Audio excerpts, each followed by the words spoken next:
The story begins with a man proposing to an aristocrat to break off her engagement. The girl heard this on Friday night at a party celebrating the return of the Duke of Clermont's second son. The man was telling Elle de Blois that he no longer wished to be her fiancé. The noblewoman panicked and asked François-Joseph de Bar not to leave her, but he had fallen out of love with her. Suddenly, Adelaide de Grande entered the conversation, saying that now the man loved her, and she was sorry for what had happened. Elle did not expect to hear such nonsense, so she could barely contain her emotions. Suddenly, the girl rammed a strong blow into the man's stomach, causing him to fall to his knees. Now that the girl knew about the affair, she decided to break the engagement. She ordered the couple themselves to tell the Marquis about it, not forgetting to indicate the reason why the engagement was broken off. Back at the palace, the aristocrats began to ask Ella where the man had gone. After a while, they were surprised that the girl had broken the engagement so easily. The aristocrats congratulated the heroine on gaining her freedom and offered her a drink. The girls mentioned that it was very difficult for them to say hello to the main person of the party, Grey Theodore. For years, the Duke of Clermont's son hadn't shown his face at all, and no one knew the reason for his sudden appearance. Lady Elle had studied with him at the academy, so the girls wanted to know what he was like. Suddenly, Francois and Adelaide, together, under the arm, went out into the public, showing the seriousness of their relationship. The heroine had previously guessed the man's intentions. Even when they first met Adelaide, Francois could not take his eyes off her. The girl turned a blind eye because the man was her love and best friend. One day, Francois came out to greet Elle, and that's when she fell in love with him because of the bright smile he gave her. Presently, the heroine quickly ran out of the palace. If she had known this would happen, she would never have engaged Francois. The girl was sure that the man would love another, but she couldn't believe that he would betray her. Ella wanted badly to turn back time to the time before she met him, and if that ever happened, she promised never to love Francois again. The girl fell to the ground and prayed to God to take pity on her and send her back in time, after which she lost consciousness. Suddenly, an unknown man announced that the heroine would be executed. The girl came to her senses, realizing that it was only a dream. She panicked, for she had woken up with Theodore in a bedroom she had never seen before. Augustus Theodore Jean de Clermont was a knight of the Duke of Clermont and the son of His Majesty the King's younger sister Claire. The man was from the same military academy as her, and he was also the protagonist of the evening at which she had announced her breakup. Theodore told her that he had found Ella drunk, lying in the garden, which was why he had brought her to this room. They had spent their cadet days together at the military academy, but they had never been friends. Besides, Theodore was completely out of control at the knight's appointment ceremony. Seeing the frightened girl, the man asked her to be more careful, because if she didn't, he would be very disappointed.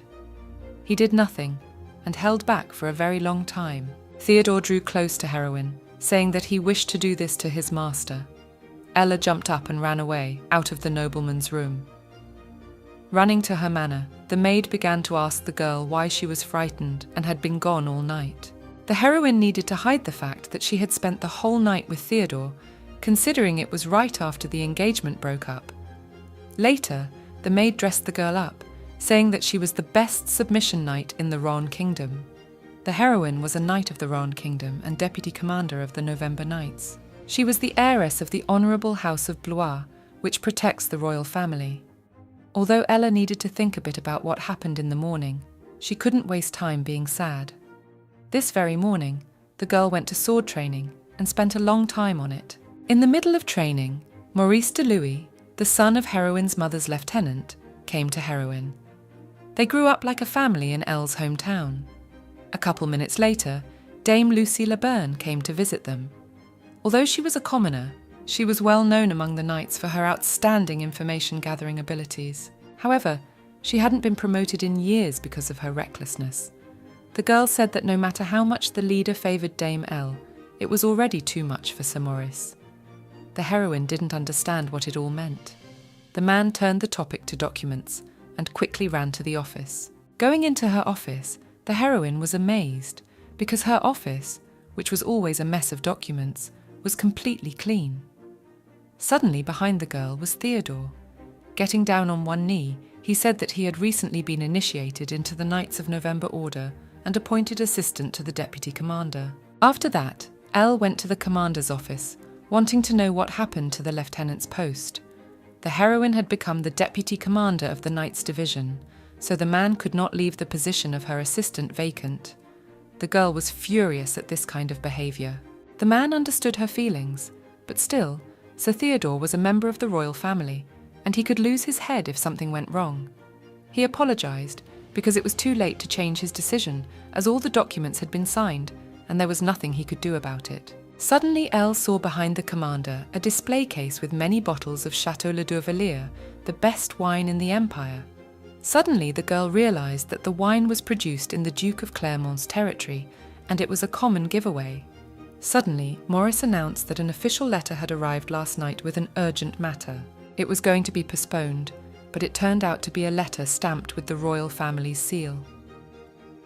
The heroine realised that the royal family had stepped in to manage the affairs of the knights while she was at the ball, but little did she know the schedule of the deputy commander. It had to be someone stately, someone who wanted to help Theodore for his own interests and gain. A little while later, Elle arrived to meet the princess. The girl asked the heroine if she liked the gift. That was Ella's main problem, because at such an early age, the princess knew everything about military tactics, politics, and economics. She was fully equipped with the skills needed to become the next ruler. Princess of the Kingdom of Rouen. Maria Josephine Claire was also known as Princess Pippin. Elle didn't understand how a princess could call her cousin a gift. The girl congratulated the termination of the engagement as rumours spread quickly. The princess said that the newspapers had been harping on heroine's attempt to steal Francis from Adelaide, but the girl thought it was just a rumour. Pippin claimed that the Baroness had claimed otherwise. No one noticed how terrible it was, because a broken engagement was a great profit for the nobility. The princess did not want the honour of one of her knights to be spoiled by such a trivial thing. Because of this, she was very upset. It was because of this that the girl gave the heroine Theodore, for the best way to destroy a rumour was to create a new one. The rumour that the beautiful Lady Elle suddenly has a rabid dog Clermont in her charge may make the aristocrats forget the breaking of the engagement. Theodore ran away on the day of the inauguration and was stripped of his rights to the throne. The princess felt that Ella was the only person who could subdue her cousin. Though Pennine seemed foolish and naive, the royal family needed someone to take care of the problem, and heroine needed something shocking to eliminate the rumours. Elle assured that Theodore couldn't be her assistant. That's when the princess decided to take drastic measures and do the only thing Ella liked. The girl hugged heroine's arm and offered to raise her salary by 10%. After a while on the street, Elle blamed herself for the fact that she could not refuse such an offer. Going into the office, the girl told Theodore that from today, he would be her assistant. For disobeying her orders, he would be reprimanded much more severely than the other knights. The man calmly agreed, but Elle could not believe it, because in the days of the academy he was capricious and always dissatisfied. The girl was about to leave, but Theodore came close to her, asking why she was surprised. The heroine asked to remove her hands, but the man reminded her that she had become the owner of a dog, so the more she pushed him away, the more he was going to approach. Ella ordered silence as he ran away from her ceremony, but, at the princess's request, she decided to take him in.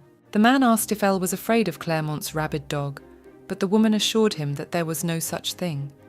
A knight was not supposed to feel fear, except fear of his master, so heroine had no one to fear but her Princess Pippin. Hearing this, Theodore said that the girl should keep him on a short leash. The man took the girl's hand and asked her to call him Theo, adding that she would be the leash for this crazy dog. Later, heroine dreamed that she was wrapped in chains and accused of murder and treason, about to be executed. The girl woke up suddenly, then went down to the dining table and sat down to read the newspaper. Rumours that Theodore had become her subordinate had already spread throughout the empire. The maid brought the food. Then the heroine asked her if she had ever dreamed of her own death. The woman didn't recall such a thing, but she had heard that such dreams were good omens, so heroin had nothing to worry about. She had been having nightmares lately, which could be the result of stress. It had been 2 days since Ella had accepted Sir Theodore as her assistant, but he was the reason she didn't want to go into her own office. Maurice couldn't believe that Ella was afraid of the sergeant, so he gave her a book called There Are No Bad Dogs. The man was about to leave, but he remembered the party for the recruits and remembered it to heroin. Suddenly, Theodore looked out of the office, not understanding why the girl wasn't coming in. The girl was wondering why the man was calling her master. Theodore was avoiding a direct answer, but they both studied at the same military academy, so Elle wanted to know the reason why he started calling her that. The man applied for the position of assistant deputy commander, even though he was a high-ranking nobleman because of the master. The heroine didn't care what Theodore thought of her, but he had to call her Dame Elle from now on. The man tilted his head, saying that he did not wish to do so. From today, they started working together.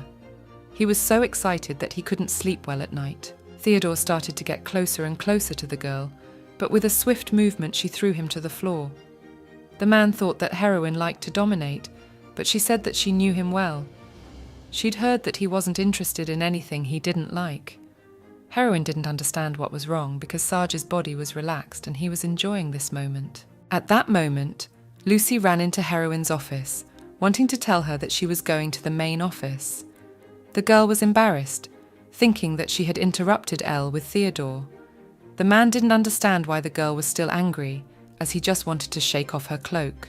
The girl instantly remembered that Lucy was going to the main office, so she gave her the papers, telling her to take Theodore with her and do some paperwork. The man bickered, but when he heard that this was his mistress's order, he obeyed it meekly and went on his way. On the way, Lucy gazed at Theodore's beauty, saying that if he smiled more often, he would be very popular with the girls. The girl wondered why the man called Elle a master, but he could not say it.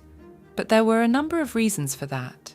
Near the main office, the girl asked Theodore to be careful, as their superiors are completely impenetrable. At this time, the heroine thought she was starting to lose her mind as she read how to handle dogs. The girl thought that her subordinates would need time to straighten out the paperwork, so she decided to get some sleep. Suddenly, Theodore and Lucy burst into the office, who couldn't believe that they had been checked out so quickly. The girl said that as soon as they arrived at the main office, everyone was horrified by the expression on Theodore's face. The heroine was very curious about what the man had done. Theodore was very useful. Besides, he cleaned her office, which was always a mess because of the piles of documents. The man did not stop looking at Elle. Then she began to think that she was too harsh with him. The heroine decided to leave the case of robbery of aristocrats and will go on patrol. Walking down the street, the man memorized all the streets of the city. The girl said that now they would often go out into the city. Theodore was very happy because they will be able to spend more time, just the two of them. Ella remembered the record that all dogs like to walk and that a walk relieves stress. Suddenly, the heroine heard a noise in a dark alley and was about to attack, but it was just an ordinary cat. The knights left without noticing that there was a suspicious man in that alley. Later, the girl couldn't help thinking that her intuition had failed her. There were rumours of a thief known as Zephyr, who had appeared the other day and was stealing from the homes of many aristocrats. Since the thief was too fast, he was named after the god of wind. Elle was sure something was wrong here because they still couldn't find any leads. Theodore offered to take another look around the street, but the girl decided to call it a day. The man was upset because he wanted to walk around some more. The heroine asked the sergeant to memorize everything he saw for the next patrol. Suddenly, the thief snatches Elle's bag, knocking her to the ground. The girl once again felt pain in her leg, which she had injured at the last appointment. Theodore wanted to take heroine to the hospital, but she ordered him not to worry about her and ran after the bag. The man chased after the thief, almost catching up with him across the street, but he managed to dodge his sword. Using the rope on the house, Theodore ran horizontally across its wall and still managed to knock down the insolent thief, who he would not allow to touch his master.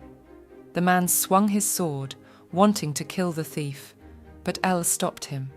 She couldn't believe that the sergeant had been able to track down the attacker so quickly. Theodore was shocked because the girl's leg was perfectly fine. Maurice said that it was just a test, and there was a welcome party for the new recruits of their division that couldn't be missed. The man realized that the thief had brought him to this place on purpose, and Elle's injury was just an ordinary pretense. The heroine apologized, saying that everyone went through it, so it was not worth getting upset. Theodore thanked the girl for stopping him in time, because otherwise he could have made a serious mistake. The girl thanked Sir Jerome for his work, and then the knights went to the bar. Jerome was horrified as this was no ordinary fun, and Theodore actually tried to kill him. The knights apologized to Lucy for waiting, telling her that the initiation ceremony had gone splendidly. The girl reported that the commander was not in attendance because he had left to help on Zephyr's case. The jeweler repaired the princess's broken necklace, but Zephyr notified that he was going to steal it, so he asked the commander to help with the transportation. One of the knights thought Zephyr was a rarity, for he was a thief who takes care of poor children with stolen items. Despite all this, he remained a thief, even if he considers himself a righteous man. The heroine ordered everyone to calm down, after which the party began. Before it started, Maurice asked Elle to say something as deputy commander. The girl said that they had gathered to welcome Theodore. She hoped that everyone would get to know him better and join in the celebration. Everyone started the feast, and after a while the heroine noticed that the atmosphere was very different from other events. Everyone except Lucy had gone quiet and was silently drinking and eating. The girl told everyone how she and Theodore went to the main office together, and they were not strict with them. Ella thought that everything would be fine, so it was safe to leave. Theodore noticed his mistress leaving and loudly asked her to stay. Everyone was shocked that the man was calling heroine his mistress. Some began to think of what it could mean, but one of them decided to ask directly why someone with royal blood was calling Ella mistress. The girl didn't know what to say. Then Theodore assured everyone that he just owed her. The knights tried to get the man to talk, but he just kept quiet. At the moment when Elle again wished to leave, Lucy proposed a game of truth or action, and for the acquaintance they had to ask Theodore a question each, and if he refused, he would be punished and drink her cocktail. The heroine expected the man to refuse, but still asked him if he would participate. Theodore agreed, and then Lucy began to prepare a cocktail that could down even a bear.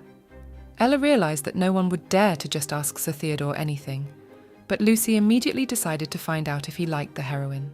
The man confirmed her guesses and wanted to download something else, but the girl asked him not to answer. Theodore started to speak, but Elle gave the order not to say anything, after which he silently obeyed and drank the cocktail. The heroine noticed that the man's look changed a little. Lucy wondered how much Theodore could drink, but he never counted and just drank until he passed out.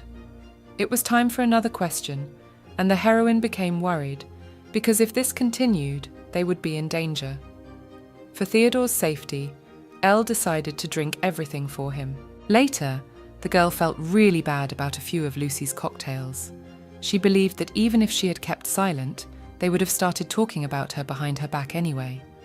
Maurice did not understand what Ella was talking about, but she clarified that earlier, the knights had just pelted Theodore with strange questions, trying to find out something. Maurice apologized, saying that all knights would be punished, but the girl assured that everything was fine, because if it wasn't for Lucy, Theodore wouldn't have fit in.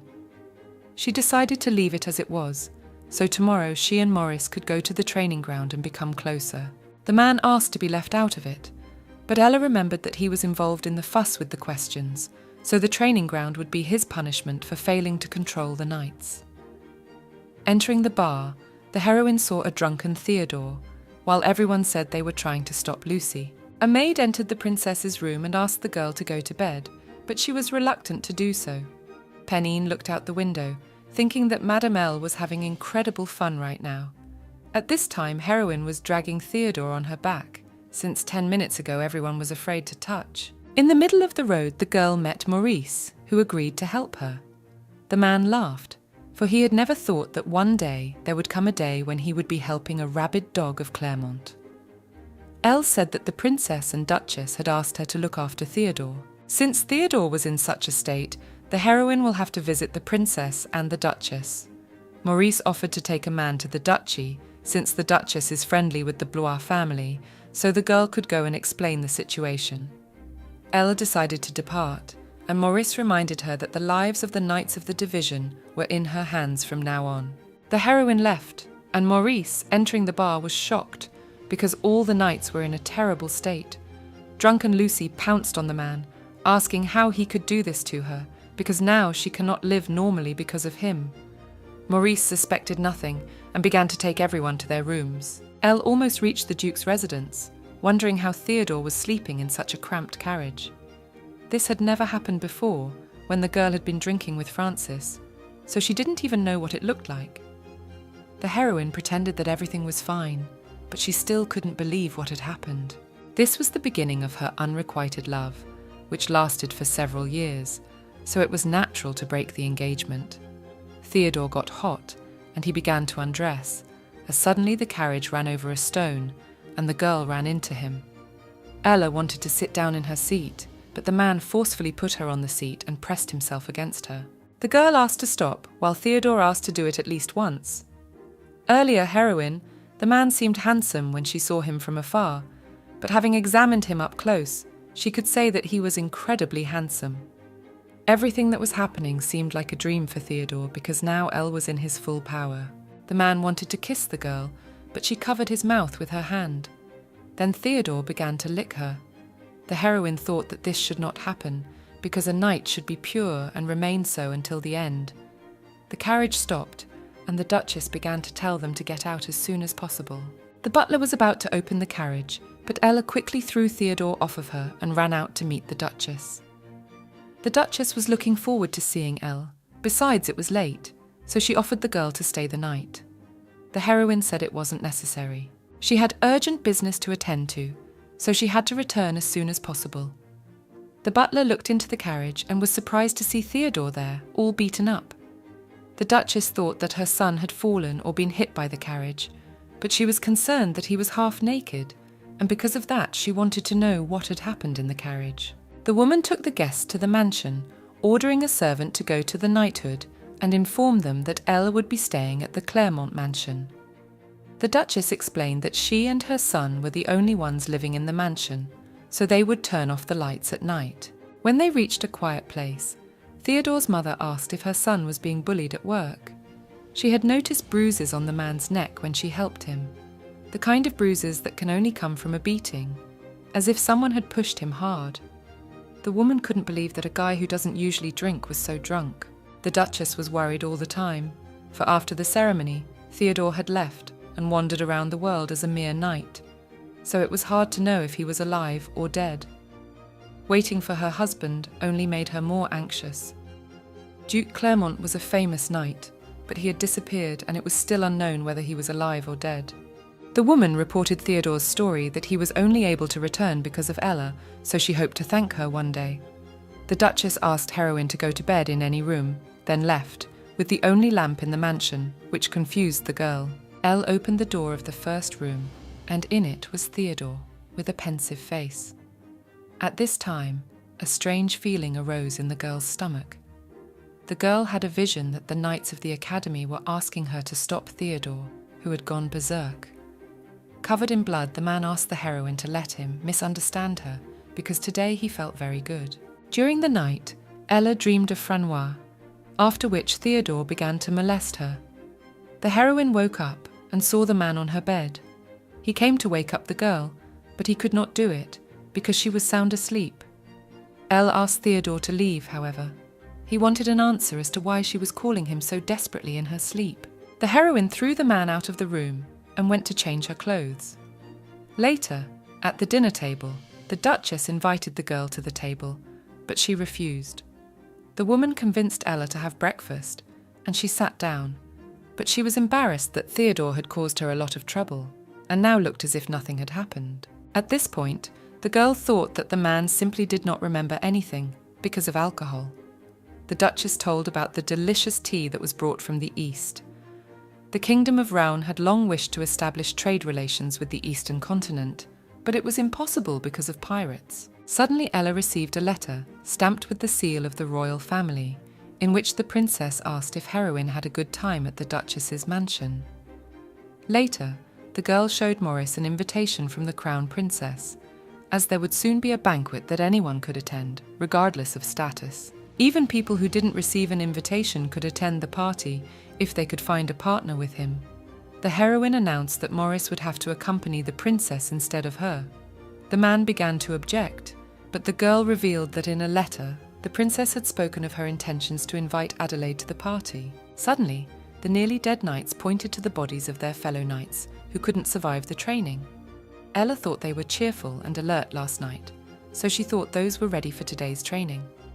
The girl said that it was all her fault, so if this punishment was so hard, she needed to increase the amount of training so that the next punishment wouldn't be easier. Maurice informed Heroine that the commander had asked her to come to his office as soon as morning training was over.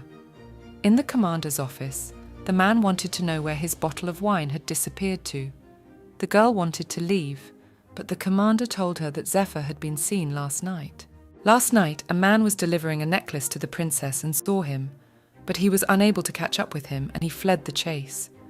He searched the entire neighborhood, but he was nowhere to be found. At this rate, the prestige of the knights might have suffered greatly, and they couldn't let the thief continue to roam round. Upon arriving at work, the commander saw an invitation to a ball. The person who catches Zephyr at this party will receive a year's salary as a special reward. The heroine could not miss such a lucrative offer because of her love of money. Later in her office, Lucy saw the rotten bread and assumed it was poison training. Elle had wanted to use something like that so that she would eventually get sick, so she could be absent from the party. But knowing that her years of salary was on the line, she didn't need it anymore. When Lucy heard about the party, she offered herself as a partner, but the heroine refused, saying that she would be at the party only because of her mission. Ella suggested that she ask Maurice for an invitation, but she remembered what she had said in the bar, got embarrassed, and ran to patrol. The librarian told Theodore fearfully that he had borrowed books that were not available to regular readers. The man said that Elle had ordered them, but the man assured him that it was not according to the rules. Suddenly, Maurice entered the library and asked to register the books in his name. Afterwards, walking through the office, Maurice asked Theodore not to threaten everyone. Clermont's son did not understand the atmosphere of the office, and then Maurice told about the ball. The man said that he would be very happy if Theodore received such an invitation, but he was not interested. Maurice believed that Theodore would never have been invited anyway, but he was worried about Elle, because Adelaide was also invited to the party. The man recalled how he had once brought Heroine to the bar, since he had lost in a practice match. The girl revealed that the cadets had just laughed at Theodore because he never lost. After getting drunk, the girl told about Francois. Then the man assumed that they were in a relationship, and Elle admitted that she truly loved him. Currently, Theodore admitted that the heroine had never told him such a thing. Maurice reported that the girl since childhood always kept everything to herself, but this time, everything was different. The man said that Elle needed Theodore. The princess wished Theodore to attend the party as a partner for the heroine to triumphantly avenge the traitors. Theodore cheered up and agreed with his co-workers' thoughts, for he really wanted to be the girl's partner. At this time, Francois was asking Adelaide what he should do, for his father was still furious about the annulment of the engagement, so he had also become public enemy number one. The girl thought the news about Heroine and Theodore was only a measure to cover up the scandal on the part of the princess. Francois was worried, for Adelaide was the one who had said that everything would be all right. However, things changed and everyone started to avoid him. The girl couldn't listen to it anymore, as the man should have realized what would happen after he expressed disrespect to the sword princess. She did not understand what she found in Francois.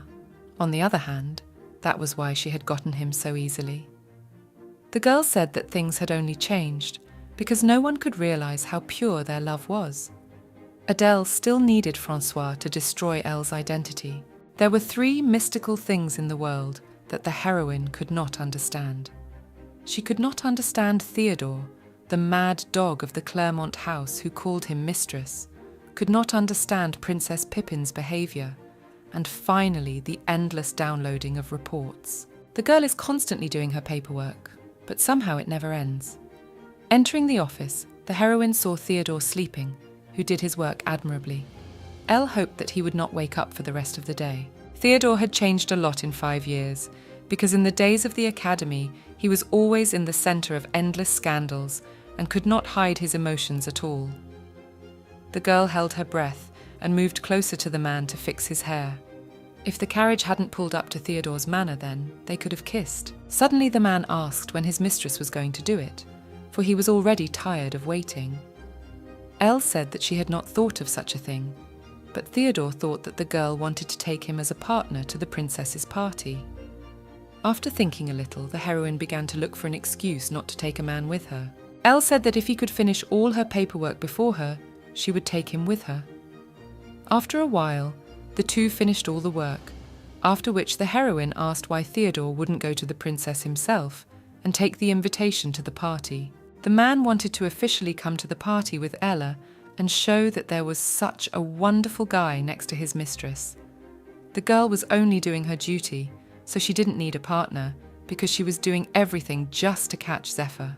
Theodore remembered that the princess had told him about heroine's love of money, and the only reason the girl had taken him on as her assistant was money. The man suggested that heroine could be rewarded. Elle would be fine with that, as her family had money problems. The former Countess Victoria Blois was given the lands of Aquitaine after she married the lord of those lands, but even then, her family was already in great debt due to the wars. Aquitaine was one of the greatest granaries of the Rouen kingdom, and there had only been one battle, but her family was still unable to pay the expenses. The heroine wanted to close the debt on her own, and she didn't want these difficulties to be passed on to the next generation. Theodore decided to tell a story, after which Ella had to decide whether to make him her partner or not, since it concerned the academy. The man was on a jog, as suddenly Lucy came running to him. The heroine decided to be alone, although Theodore only asked her to take him to the party. The girl thought Elle was strange, because she thought that she rejected her request to become her partner, because she had already outlined Theodore for this role. Lucy believed that there was something between her and the deputy commander at the academy, and she didn't think that all the rumours about the man were true. Theodore confirmed that he was indeed a mad dog, as he would easily flare up and start attacking everyone. What he did at the night ceremony, a normal person would never do.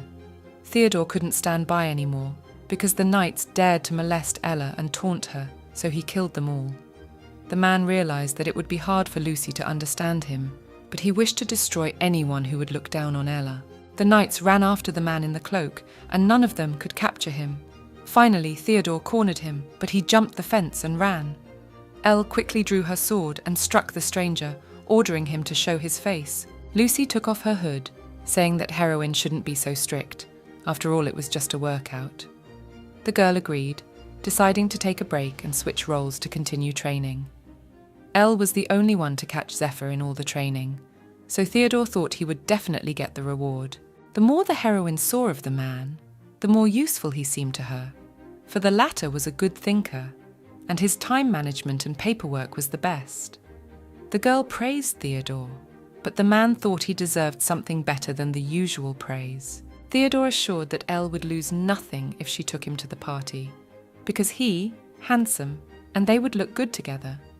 Because of the man's good effort, the heroine could keep him company to the palace, where he could ask the princess for himself. Theodore couldn't understand the girl, as taking him as a partner would be the best solution for revenge. Considering Elle's situation with Adelaide, it would be a defeating victory. At this time, the princess met with the Duchess of Clermont. The girl assured that Elle would be irresistible at the upcoming party. This would have to be the very day when the House of Clermont and the House of Blois would go hand in hand.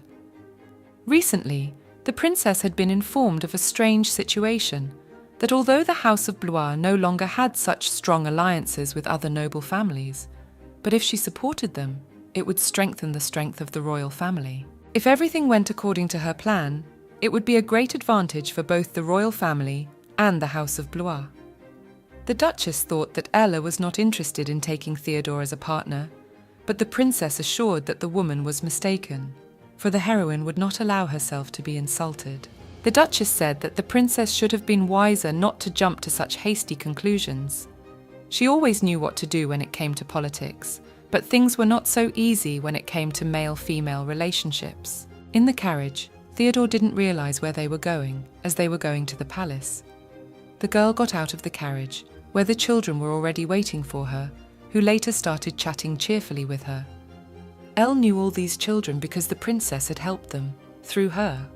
The children began to embrace the heroine, and then one of them ordered the girl to move away from them.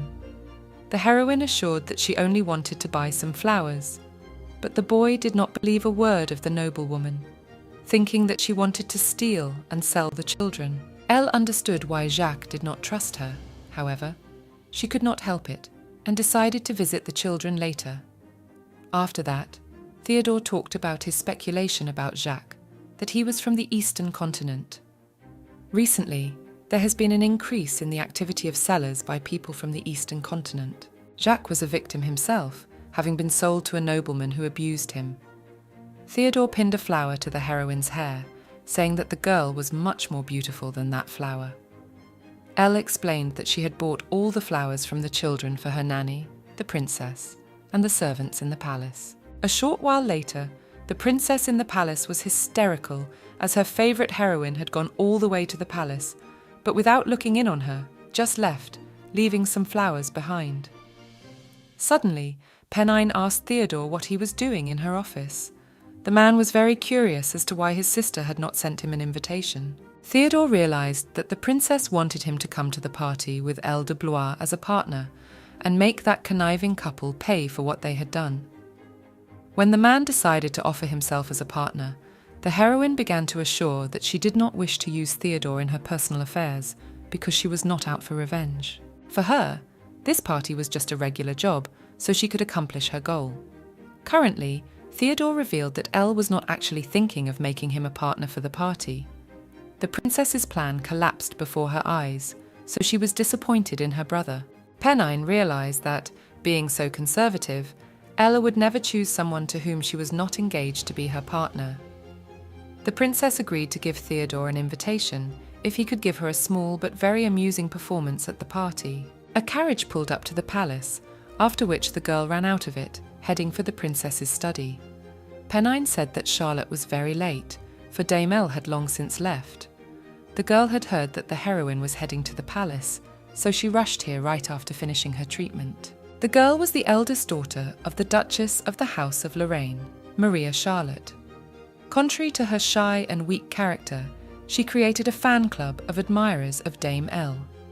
She was an active organiser of club events, along with several other noble ladies. Charlotte was too fond of the heroine and constantly neglected her health, and even after her recovery, she was in a great hurry to get to the palace to see her.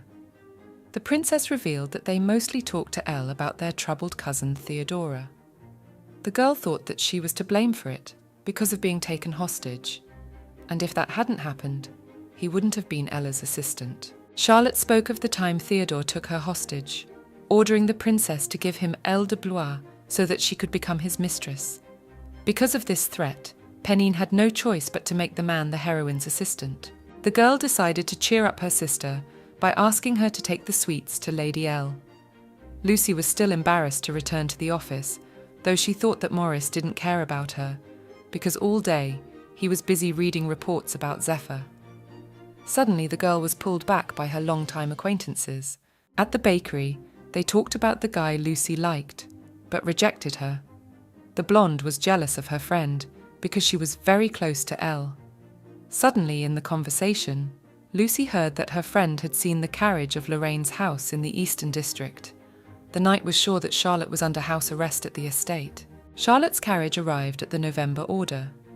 Maurice had received a letter about the girl's visit, intending to be her escort, but the aristocrat was arriving on personal business and did not need an entourage. Charlotte approached the door of the heroine's study when she heard an unusual noise. The girl entered and saw Ella sitting on Theodore. Charlotte ordered the man to get away from the heroine immediately, as he was not worthy of her. Later, the girl sat, unable to stop crying, listening to Elle's explanation. Deciding to get rid of Theodore for a while, heroine ordered him to take some papers to the central office. Before Charlotte arrived on Elle's desk, Theodore noticed a book on how to seduce the opposite sex. The man began to tease Heroine, whereupon they both tripped and the girl ended up on Theodore. Heroine assumed that aristocrat girl was close to Theodore, but that turned out not to be the case. They have never had a good relationship and have recently become even more distant from each other. Charlotte said that she had come to Heroine's house to give her sweets, but they had fallen down and gone bad. Despite all of this, Ella decided to try them, which really touched Charlotte. In one of the alleys, the thief met a cat, whom he immediately thanked for his help when the knights almost caught him. Earlier, he had picked up an invitation to a nobleman's party, so now he had a chance to steal the princess's necklace. At this time, the captain summoned Maurice to his office to inquire about plans to capture Zephyr, but they had not yet come up with a plan. The complaints from the bourgeoisie were growing day by day, and they had even offered a reward, and the knights still hadn't found a single lead. As a temporary measure, the commander had promised his superiors to catch Zephyr at this party, but the man was very worried that the thief would not show up at it. Maurice thought that he would definitely show up there. After all, he is very predictable, since the last time he showed up to steal Her Majesty's necklace. That day, the newspaper had front-page news of Theodore taking command of El de Blois. At that moment, the commander realized that Zephyr appeared whenever some other news came into focus.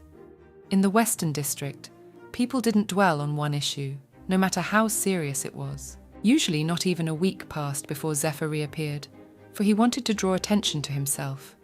Such a thing annoyed the captain, for they could lure him out, but it would all be in vain if the thief disappeared like the wind again. Maurice was alarmed by the fact that Zephyr was being quiet while everyone was focused on the party. The rain ended and Charlotte had to leave.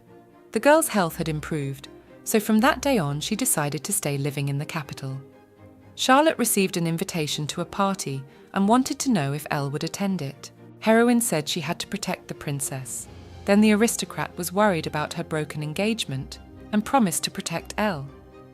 In the carriage, Charlotte couldn't believe that the heroine had promised to see her next time.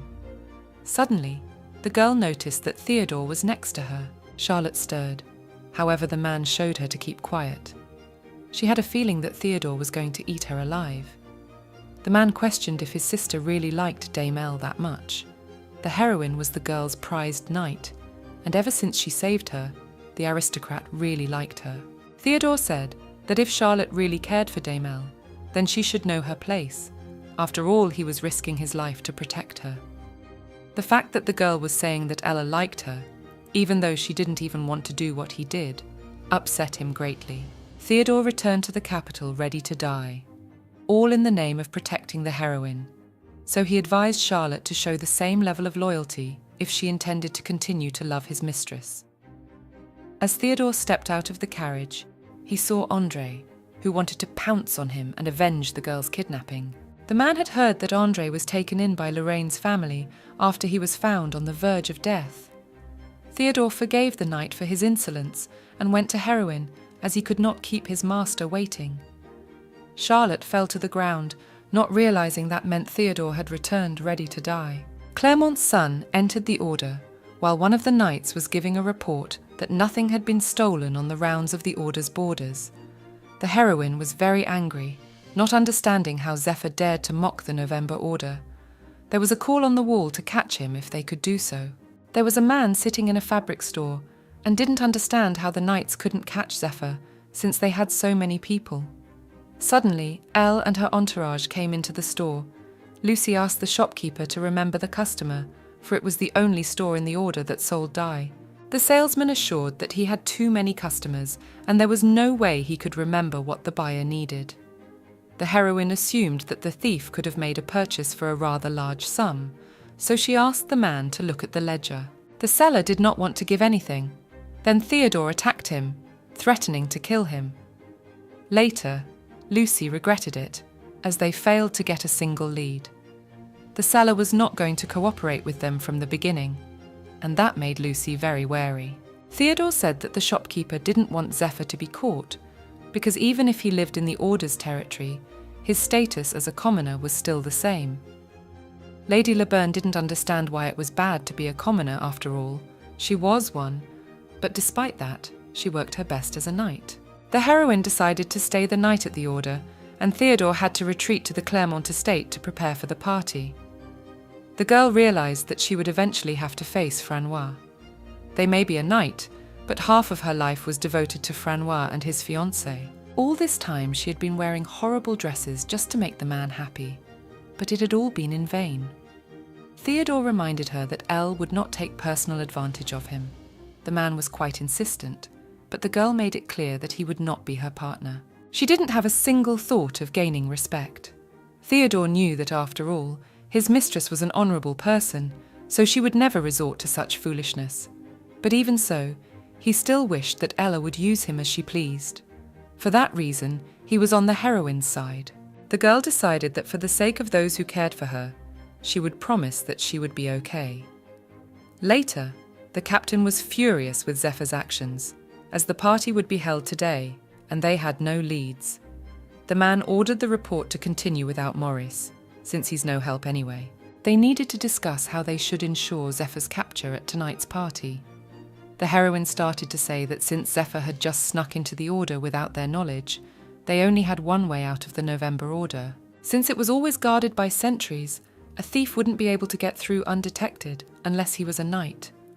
Also, they surrounded the building with a high wall and there was a cliff behind it, so it was impossible to get through there. In addition, they were the elite knights of the Ron Kingdom. Outsiders were forbidden to enter without special permission, such as a letter from the royal family. The commander remembered that the daughter of Lorraine Manor was visiting the Order that day. The heroine assured that the girl could not have been Zephyr, for she had been at the manor the entire time the thief roamed the streets. The knights had heard that she had visited them unguarded and met with the deputy commander alone, plus it was the only day Zephyr showed up in the Order. The commander stood up, saying that he had thought about it too, and now clearly realized that they had a traitor in the Order. They need to search all knights both inside and outside the Order and confirm their identities, and they need to thoroughly search all outsiders currently within their walls. Looking at Zephyr's warning, Maurice was pretty sure it wasn't a traitor. The most recent instance of Zephyr's attempted theft had occurred during Theodore's welcome party. Only their commander had been absent that evening. If any of the merchants turned out to be traitors, they would be thrown out immediately, endangering their lives, so there was no way they would be able to take such a step. Even if it was a knight working with Zephyr, the paint from the inscription would still get on their clothes. Maurice thought that if Zephyr wanted attention, it would be enough for him to steal and give things away to the poor like he always did. This was different from his usual behaviour, so Maurice needed to look into it. Suddenly, he noticed a small grass and finally realised Zephyr's main secret. At the orphanage on Rue Gautier, Jacques asks Enzo why he didn't tell him that all the invitations to the party had long since arrived. Enzo had hidden them on purpose, but the young man had already found them. He figured Jacques wouldn't be a part of it anyway. Jacques used to say that parties were only for the rich and noble. A party for all classes of society sounded good only at first glance, because if the children from the orphanage came, they would immediately be ridiculed. The only reason the princesses sent invitations to them was because they didn't want to look like hypocrites. Jacques argued that this time was different. Besides, if Zephyr showed up, the November Knights wouldn't leave it that easy, so he should go there to help him. The young man thought Zephyr was a hero, since he had invested a lot of money in their orphanage. At this time, the commander of the Knights was explaining the plan of action. One group would stay with him and work undercover, while the others would be assigned to their posts. The Knights were not happy because they would not be able to attend the party. The commander couldn't help it, as the invitation had come only to him. The man checked his invitation, but it was not in the envelope. One of the knights remembered seeing Lucy leaving the commander's office. The man thought he could still go as Maurice's partner, but the man had already left. Maurice had recently informed Heroine that he wanted to check something out before the party. Most of the people in the western region belonged to the bourgeoisie, so it would be impossible to ignore their power and influence. Besides, Zephyr was helping the poor by stealing from them. It didn't matter how much Zephyr looked like a hero in the eyes of some, as Maurice was sure that once he was caught, he would immediately go to the guillotine. At the party, the man decided that it didn't matter what happened at the party, as they would catch Zephyr by all means. At that moment, Theodore, the Duke of Clermont's second son, arrived at the party, and all the girls could not believe that so handsome a man had come to the party without a companion. Maurice asked Theodore not to expect to dance with Elle this evening, for she was busy looking for Zephyr. Clermont's son saw Francois and remembered his promise to the princess. Theodore drew his sword and decided to settle everything before his mistress came to the party. The princess was announced, after which Maurice asked to wait for Elle and not to make hasty actions. Pennine said they should drop all formalities and just have fun, since this party was for everyone, regardless of status. After a while, Elle arrived wearing the uniform of the 13th Moon Squad. This squad guarded the royal family, while the November Squad guarded the western district of the capital.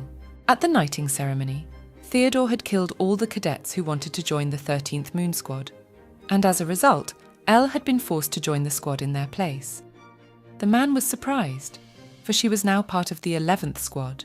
Maurice explained that the heroine was directly under the command of Her Highness. Technically, she was still half of the Royal Guard, so she was worthy of wearing the pure white uniform of that unit. Elle greeted the princess and asked her to give her first dance. As Maurice had expected, the heroine would definitely not retaliate in the cliché way of putting her rivals on display for all to see. Taking revenge and making Theodore her partner would make her feel better for a while, but it would only fuel scandal and damage her reputation afterward. No longer did the deputy commander need to smile strainedly in dresses that didn't even fit her. Adeline noticed that Francois couldn't take his eyes off the heroine and asked him to go out for a walk with her, but he wanted to stay inside, saying that the girl could go alone. Adelina decided to stay and be patient for a while, as it was soon to be her turn to strike. The dance ended, after which all the girls of the evening wanted to dance with the heroine. Enzo accidentally stepped on the princess's dress and fell on his knees and apologized to her. Suddenly, Charlotte offered Elle to dance with her, but before she did, she had to tell her why she was in the uniform of the Royal Guards she had left 3 years ago. When the heroine had joined the November Squad, Her Highness had authorized her by special decree to wear the uniform whenever she wished. Charlotte's favorite tune played, and Elle called her to dance. Maurice empathized with Theodore, thinking that he was incredibly lonely because of his hostess's popularity. The man didn't think he would be ignored to begin with. As long as Charlotte is in the capital, she won't take a step away from Elle. Theodore asked Maurice to get Charlotte away from the heroine as soon as the tune ended, but the man was watching intently as Lucy was being called to dance, so he didn't listen to the aristocrat. Seeing this, Theodore nudged Maurice to call Lucy to dance instead of standing together stunned. A new tune played, and it was Adelaide's time. The heroine was determined not to be tempted by the lure of pathetic revenge, since she no longer wanted Francoise's love, and even so, she still wanted revenge. Elle approached Theodore, ordering him to allow her to use him. During the dance, the girl was worried a lot, as she usually led with a lady in the dance, and the one man she knew before was not particularly good at dancing.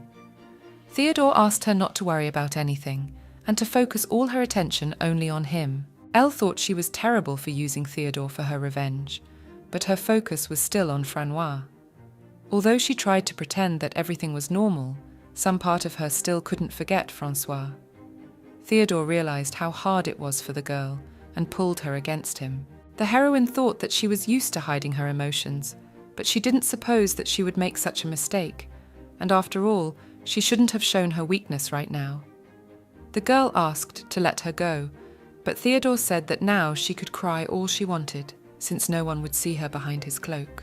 The man asked her to let out all her emotions and regrets, because just because she could hide something didn't mean everything was normal. The heroine recalled that she wanted to be sure that she was safe with Francois, but the 10 years that she'd loved him had been too long to be sure. Elle didn't think now was the time to heal her mental wounds. She wondered if this sadness, regret, or other feeling could one day become nothing to her. Theodore kissed the girl's forehead, saying that there was no reason to wait so long for the right moment. After all, she had the most attractive dog in the world, and he would always be on her side. The princess told her handmaiden about how she had made Ella read many romance novels, so that they would inspire her to come up with an original plan for revenge. Although the affair took a very satisfactory turn, it all went well in the end, and Pénine was amused to see heroine in such a daze.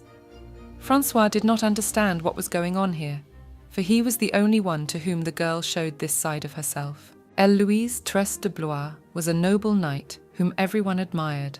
François thought that the heroine's feelings for him would remain unchanged even after the wedding was cancelled. After the breakup of the engagement, the entire aristocracy considered the man a traitor who looked down on his girlfriend. While François was gradually losing his reputation, Elle was still standing and shining brightly, as if her love for him had never existed. Everyone noticed that François had stopped dancing, whereupon they began to say that the reason for breaking the engagement was Ella's close friend Adelaide, who had stolen her fiancé. The girl ran away from the party, as things did not go as she had planned. She could not believe that Elle had brought the Duke of Clermont's second son, and danced with him as if nothing had happened. If the heroine had loved François so much, the grief of a broken engagement would have brought her down to hell. Adelaide went out onto the terrace, took out a glass and began pouring the poison into it, remembering that it should take effect after one day, so no one would suspect her. Suddenly the heroine approached the girl, wanting to talk to her for a bit. Lucy was approached by an unknown man who wanted to spend the holiday with her. Maurice approached her, expressing concern that she would get very drunk.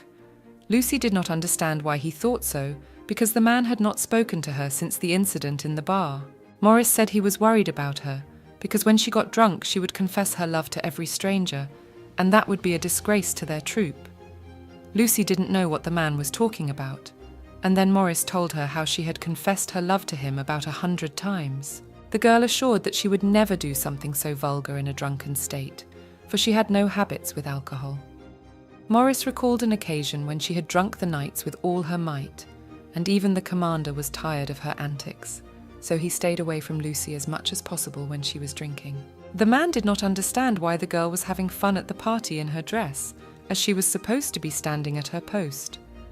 Lady Labert had left her post and forgotten her duties, and on top of that, she had disobeyed orders. The fact that she was in the centre of the party was a serious reason. Maurice decided to let the girl rest for a while, as her dress suited her very well. It was Lucy's first party, and there were many things she didn't know anything about, so she asked Maurice to accompany her this evening, and then quickly took him to another place. At this time, Theodore was looking everywhere for Elle, because as long as Adelaide is going to defame the honour of his mistress, she will not indulge in any dirty tricks, and because of this, he must stop her. Behind the man, the girls asked him to talk to them for a while, but he was very busy and wouldn't listen to them. Adeline offered heroine a drink of wine, and then the girls said they stood and talked, just like when she was just the duty commander. They did a lot of things together, and Adeline was angry at the girl, as she was taking all the work on herself. Adeline didn't think they were still in that relationship to be having such sweet conversations. She thought Ella would be furious about the broken engagement, but she was perfectly calm. The heroine recalled a popular tale among the children of the Rouen Kingdom. In it, the kingdom was ruled by a princess. Her lands were fertile, and she spent her days in luxury. Then one day the god of death appeared before her, saying that he had come to her at the wish of a neighbouring kingdom, and unless the princess ceased her rule, her subjects would die a terrible death. The princess refused, and then the god of death promised that great sorrow would fall upon her kingdom. The girl went through many hardships with her subjects. When the god of Smerit returned, all but the princess submitted to the sad fate he had prescribed. Some begged God for a quick death, and in the end, the luxuries the princess enjoyed were made from the flesh and blood of her people. Adeline didn't understand what this story had to do with her. Elle had said that the situation in Aquitaine was no different. In the old days, the inhabitants died trying to pay exorbitant taxes. The only reason Aquitaine lost and fell to them, in the hands of Blois, was that the citizens did not want to fight for their lands, and they abandoned them by fleeing. Adeline was actually the youngest daughter of the 6th Count of Aquitaine, Adeline of Aquitaine. At the party, the aristocracy mocked the common people. Jacques knew it would end this way. The princess was very bored, Plus, she thought something amazing was going to happen tonight. She had presented everything to them on a silver platter, but even Theodore was well behaved tonight. Suddenly, she didn't notice Ella at the party and realized that she might not be so boring after all. Adeline confirmed that she was the heir to the family that Victoria Blois, the former Grand Countess, had driven to war and ruin. The heroine realized that Theodore was right, and her friend held a grudge against her. It could be that Adelaide did not consider Elle as her friend from the beginning. The girl said that the purpose of the former Countess Victoria Blois was to gain power over Aquitaine at the expense of the marriage bonds. The Duchess's main desire was to free the inhabitants of Aquitaine, who were suffering from high taxes. Adelaide jumped up, thinking that it could have been avoided. Many people barely survived the events that took place after the war. Aquitaine is Round's most valuable land. Adele didn't think it was all done for the sake of the people, but it was really more of Blois's selfish desire. Elle revealed that she still had huge debts hanging over her. Aquitaine was in a terrible state after the war, and their former countess herself had taken part in rebuilding the lands, but it had been to no avail. There weren't many people left that were able to survive, so the Blois family had to borrow a huge amount of money to save Aquitaine in any way possible, and 3 generations later, the heroine was still working to pay off those debts. Adelaide had no idea that the Blois owed so much because of their Aquitaine. The girl apologized for losing her temper for a moment. Even so, she shouldn't have snapped at her dear friend.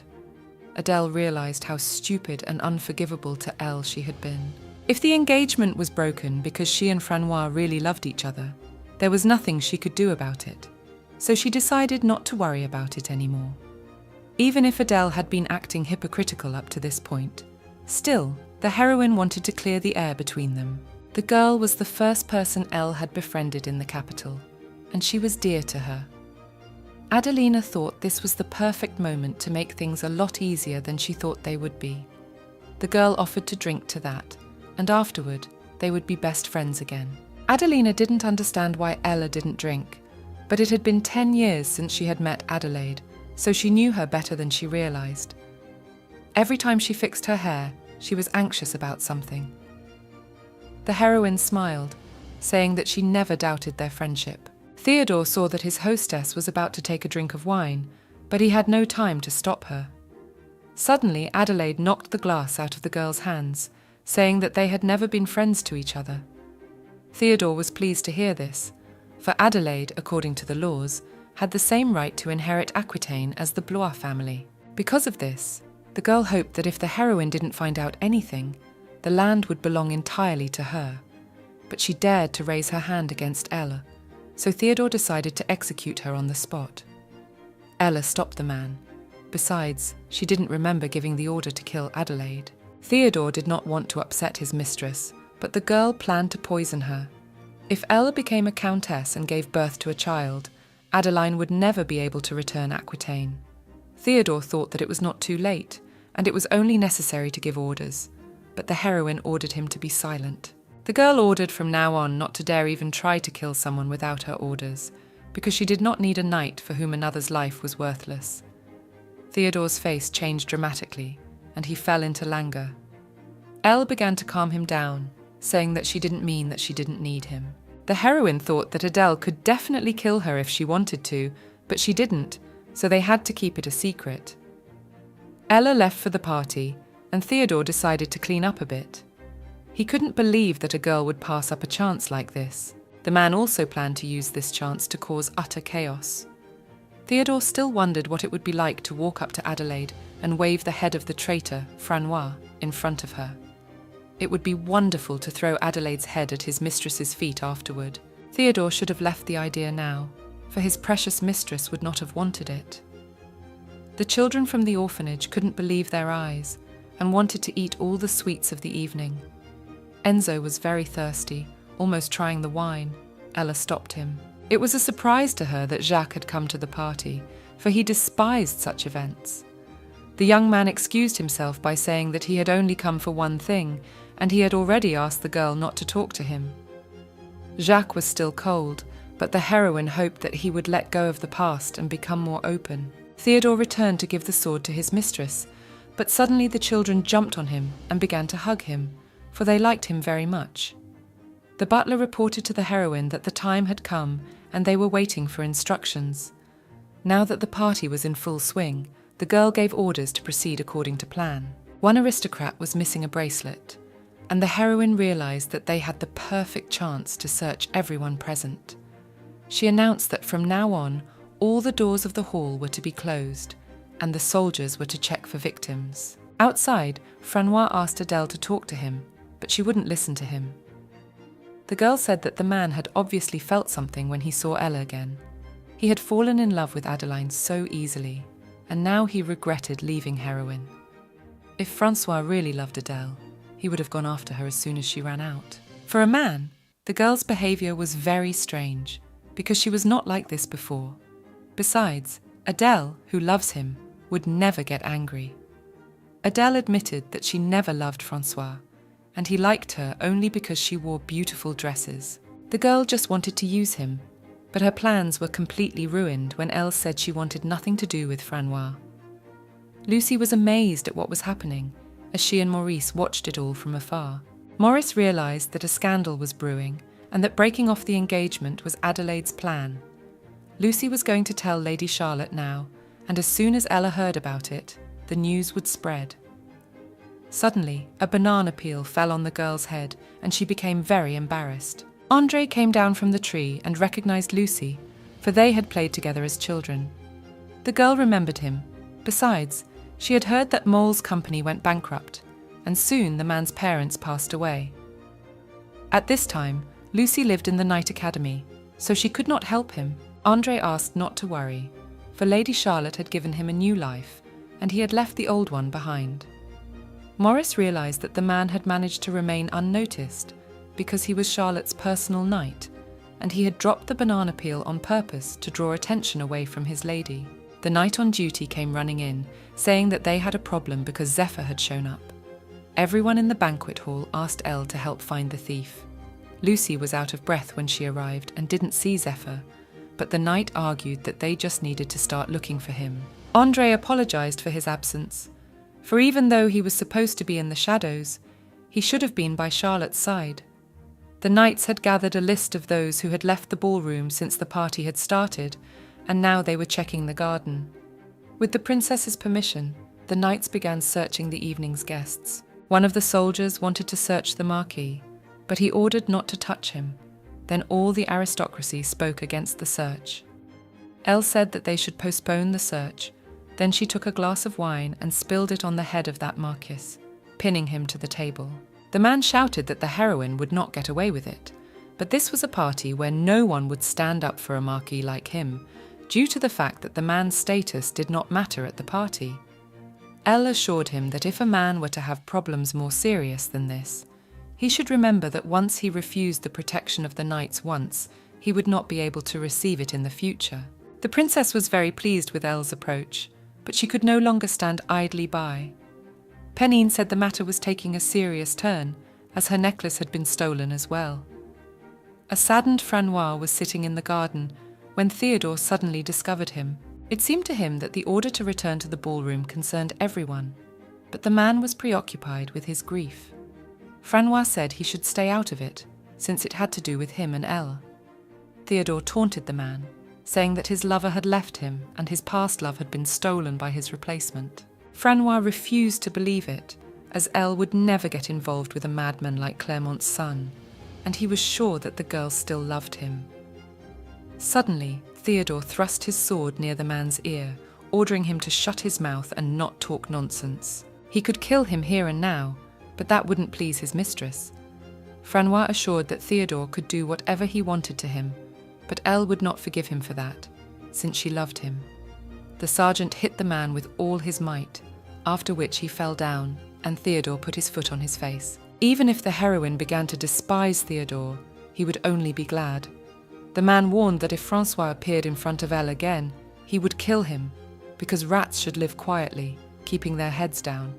At this time, the deputy commander couldn't believe that the princess had also had her necklace stolen. She thought that if Pennine stayed on the second floor after their dance, she would be safe.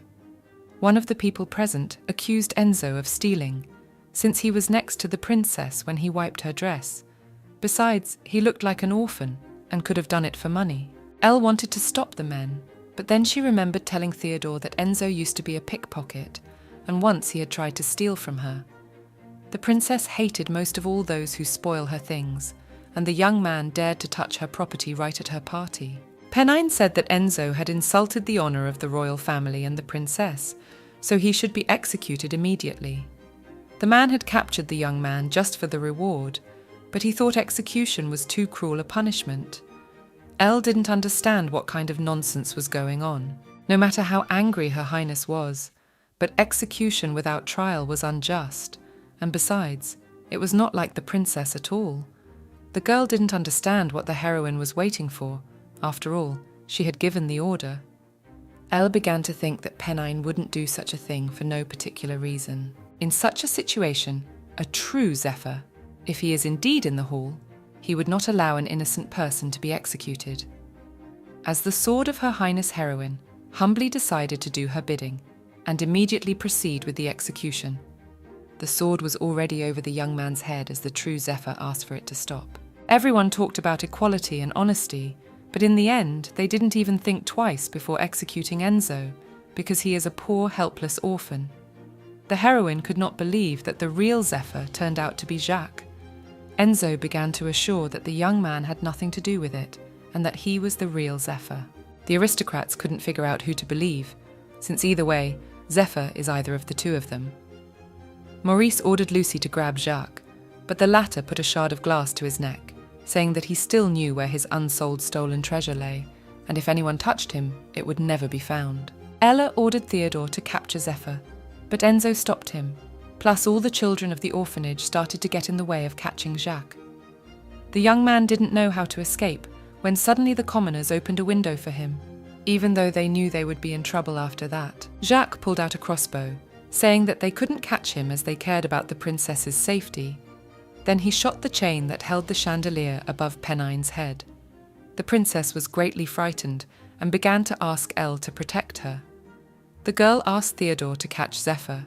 Jacques ran with all his legs, thinking that there was no way he would be caught that way, not after what he had to endure. One day, people found the young man and decided to take him with them, as the children of the Eastern continent were very popular with the nobles. Jacques called for his mother, but those men had killed her long ago. The young man learned the truth only later, that those people illegally traded people from the East. At an auction, Jacques was bought by a bourgeois who had paved his way to the nobility with money. The man took out his anger at the nobility on the boy. Jacques had so much more to do, so he could not fall into the hands of the soldiers. It began to rain, and the young man sped on, thinking that all would soon be well, for he had never been caught, and it was only worth his while to get where he was going, and he would never be found. Suddenly, Theodore appeared before Jacques, saying that it would be better if he went with his mistress. Maurice appeared relieved that his hunch that the thief would return to the November order had been confirmed. The man really didn't know which way out the young man would choose, and they were lucky that the rain was on their side. They finally caught Zephyrus, whereupon Theodore swung his sword over his head. At this time it seemed to the princess that Ella was killing one by one, but then she opened her eyes and was able to calm down a bit. This situation reminded the heroine of the terrible incident that happened to her in the past. The girl assured that next time she would not be too late and would be able to protect the princess in time. The morning before the party, at a meeting of the knights, Maurice outlined the plan of action. There was groundwater beneath the ground, and therefore passages that no one knew about. It seemed to the man that this was the secret of the marshmallow's fast movements. In a place where nothing could grow, sprouts were still breaking through the tiles. It was as if they formed a path, which meant that water had been flowing in this place for a long time. The paint salesman was kind enough to show from the groundwater outlet to the knight's enclosure. He had been bribed by Zephyr and was helping him. Ella realized that it was raining heavily before Zephyr showed up near the knight's core, and he only had one choice. Since the November knight's core was on a high cliff, the water level wasn't that high here. The girl didn't understand how they could explore all the underground pathways that could be located all over the west side. After all, they needed time and resources to do so, but the party was tonight. That was why they needed to catch Zephyr at the party. After Zephyr had gone underground, they would have to rely on luck alone.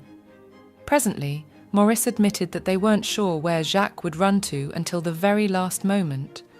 But luckily, it rained that day.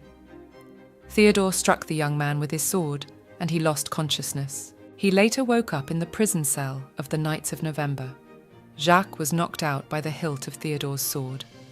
Since Zephyr woke up, Maurice decided to go to the main office to report to his superiors about catching the thief. The young man asked to untie him, but it was impossible as he had done too much damage. To mitigate his punishment, he should have told them where he had hidden the loot, but Ella realized that such a desire was absent from Jacques.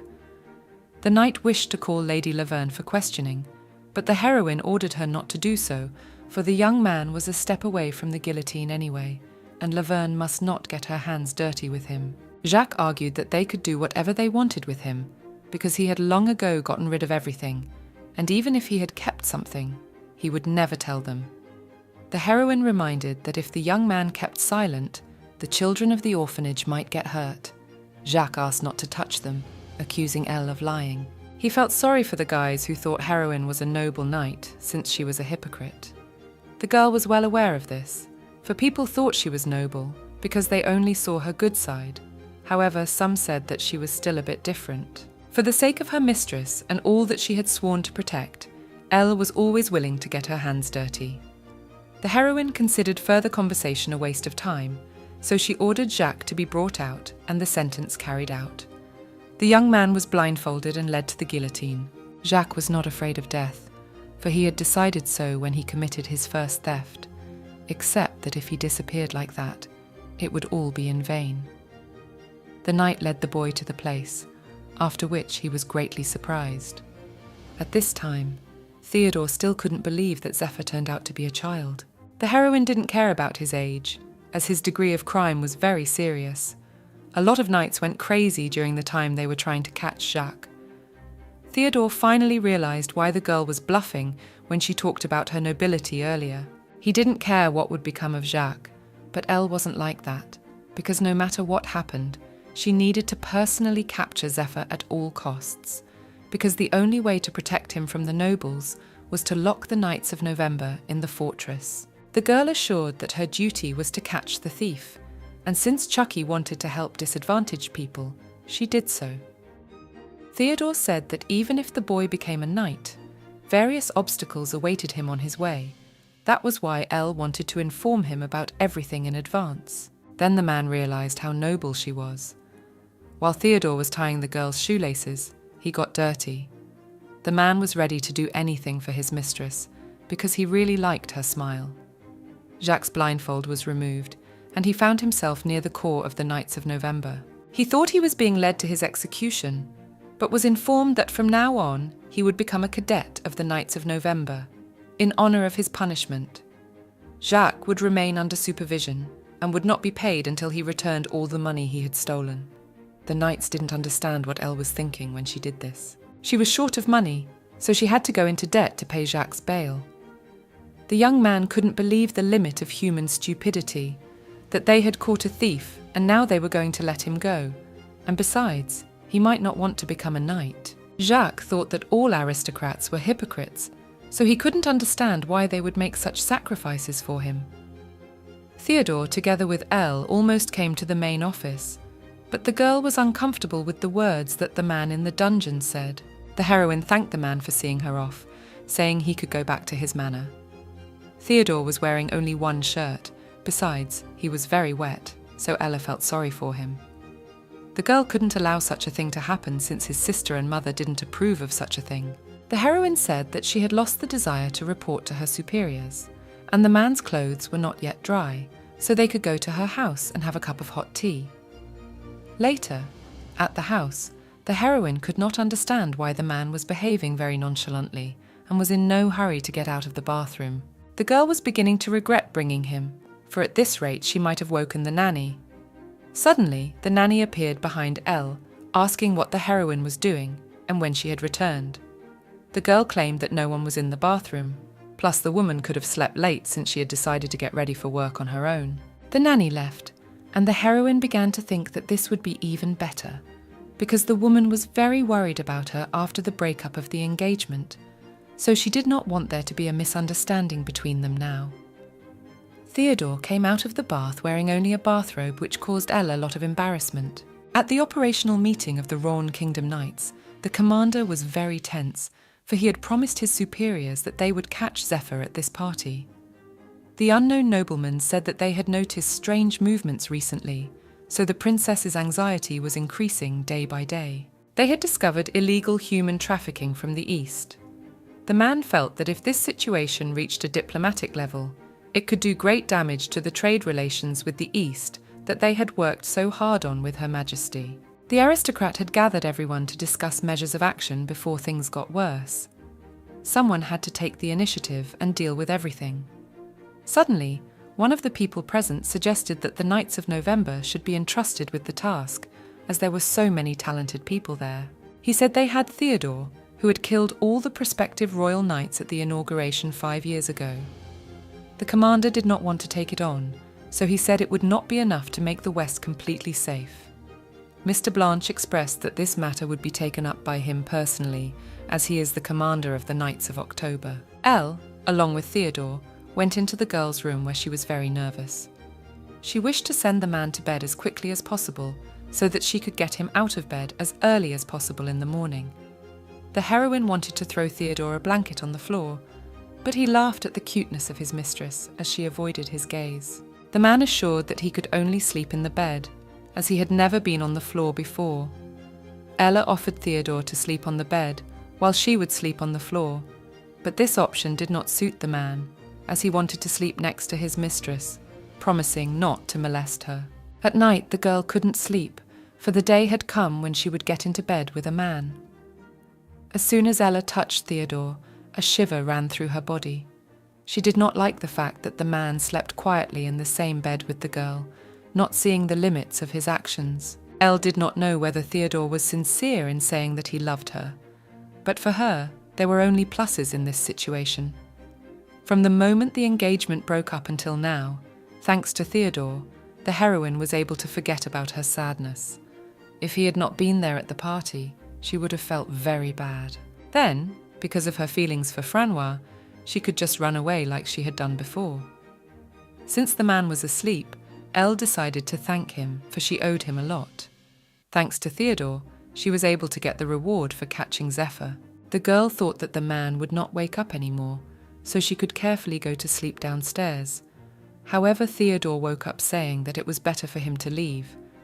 The heroine realized that the man had heard everything, so she decided to leave the conversation and go to sleep downstairs. Theodore couldn't let her do that, as he was visited by bad thoughts very often. The man said that Mistress was the best person, and she was obliged to keep him by her side. However, the more time Theodore spent with her, the worse it was for him. The man liked Elle, so he wanted to know if she liked him, as he no longer wished to force her. The heroine did not know how to act, however. Today she did not want to refuse him. Theodore was very glad that the girl did not refuse him, because then she would have hurt his feelings a lot. The man pulled Elle against him and kissed her. Theodore said that even if one day his mistress disappeared, he could only live on if he kept that moment in his memory. He wanted to never let heroine out of his arms, so that she could never leave him. In the morning, Theodore woke up, but there was no one in the bed but him. At headquarters, the soldiers did not understand what had happened to the deputy commander. Someone said that the girl came to work at 4 in the morning and had been sitting in her office ever since. One of the knights brought documents to sign. She wanted to talk about the underground currents. Since the network of labyrinths was too intricate, they couldn't explore it thoroughly. The heroine woke up earlier than Theodore, so she wouldn't cross paths with him. She couldn't think of how she should look into the man's eyes now. Suddenly, the girl was called out by night as Elle was pouring tea on her papers. Later, Lucy was shocked that heroine's friend had kissed her subordinate, with whom she wasn't even in a relationship, and now she didn't know what to do. Elle said that things didn't stop with just a kiss. Then Lucy began to think that those had gotten to the very end. The heroine ordered the girl not to scream, but she did not understand it, because Maurice was not with them, and it was about Elle's friend. not about herself. The girl thought that she would need Lady Laburn's help in any case, because judging by the party last night, she was very popular with men. Lucy thought that Elle's friend regretted the kiss, but the heroine wasn't so sure. Outside Maurice's office door, the man asked Theodore not to wait and to boldly enter. Elle became uneasy, as she thought that the man might have heard everything. The girl was afraid that Theodore would now tell everything, so she decided to leave immediately by jumping out of the window, but the man followed her, although it was the last floor. The heroine did not manage to escape, as she ran into a dead end, where Theodore caught up with her and suggested that she go to breakfast. The man began to say that last night he had made a mistake, so he asked to forget about everything, because it would not happen again. The heroine thought that it was even better, because this way she would not have to take responsibility for all this. But her soul became so empty. Theodore noticed the sword unexpectedly falling on the heroine's head, so he held her close to him, telling her that she had nothing to worry about, as he would always be there to protect her. Everything was already fine, but the man didn't want to let the girl go. Now was the moment when he saw the sword pierce Ella's body. It was just like when Theodore had fallen to his knees, asking God to turn back time before the girl had died, before everything had started. The man found himself in the moment when he had killed all the members of the Royal Knights, and then he was very glad that he had met Ella again. Then Theodore decided that no matter the nightmares and sorrow, even if darkness came, he would still protect her. At all costs, being by her side, he had to protect the heroine always and everywhere, to keep her smiling image forever. André was worried about Charlotte, who had fallen asleep on the couch. Suddenly the girl jumped up because of a nightmare, as she kept remembering that day, and going crazy. She was haunted by the feeling that Theodore had stolen Lady Elle from her. The man opened the door of the room, and on the threshold was a crowd of heroine's admirers wanting to meet the president of her fan club. Theodore realized that what had happened would make it awkward for them to be together for a while, but he was okay with that outcome. The man entered the heroine's office, where she informed him that Theodore was already late, and she didn't care that only 20 seconds had passed. The man glimpsed a mountain of paperwork, after which Elle explained that she was in no condition to do paperwork, so Theodore would have to do everything alone. She warned him in advance not to think she was trying to get back at him. The heroine did not know what to do, because she liked being together with Theodore very much. The man right now wanted to hug Elle tightly, but he could not get close to her before the time, because she could run away again. Theodore would finally make the heroine fall in love with him. No matter how much the girl thought, she couldn't understand what was on the sergeant's mind. When they were cadets, the man was the one who was always getting into all sorts of trouble, and she knew Theodore could be so carefree, but she couldn't believe he didn't care about their kiss. The man liked that his mistress was staring at him intently. However, she could soon make a hole on him. Theodore realized that he wouldn't get anything out of the girl, so he decided to guess what the heroine was thinking.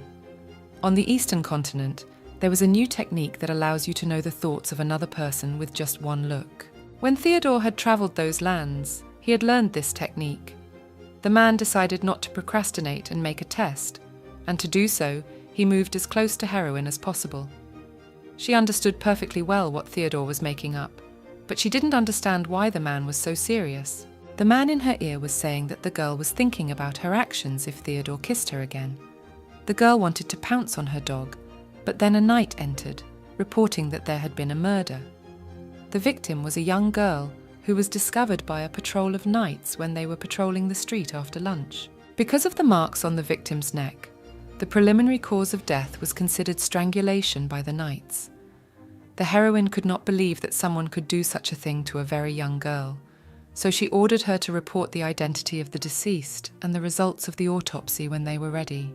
Theodore didn't look well, and he was sweating. Elle thought that if the man was so crazy, he would not be frightened by the sight of a dead body. The girl wiped the man's face with a handkerchief, assuring him that in the West, murder cases are solved in no more than 2 weeks, so the culprit would be caught.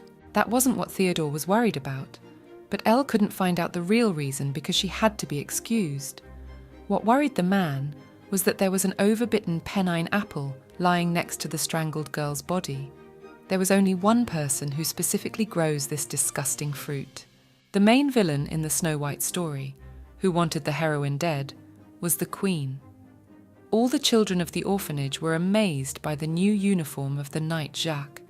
When he turned 15, he would be sent to military school.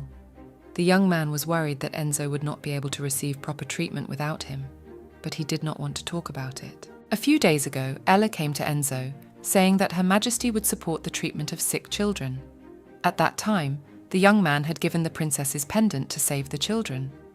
Jacques wondered how long they had known he was Zephyr, and as it turned out, they had known all along. In the library, Lucy did not understand where and when Lady Ella and Theodore had managed to kiss. The girl was jealous, because Maurice stared at the papers every day, and they had no time for a normal conversation. Lucy decided to probe the ground, so she asked Maurice what he thought about the rumours that they were a couple. The man offered to admonish the other knights if the girl was that uncomfortable.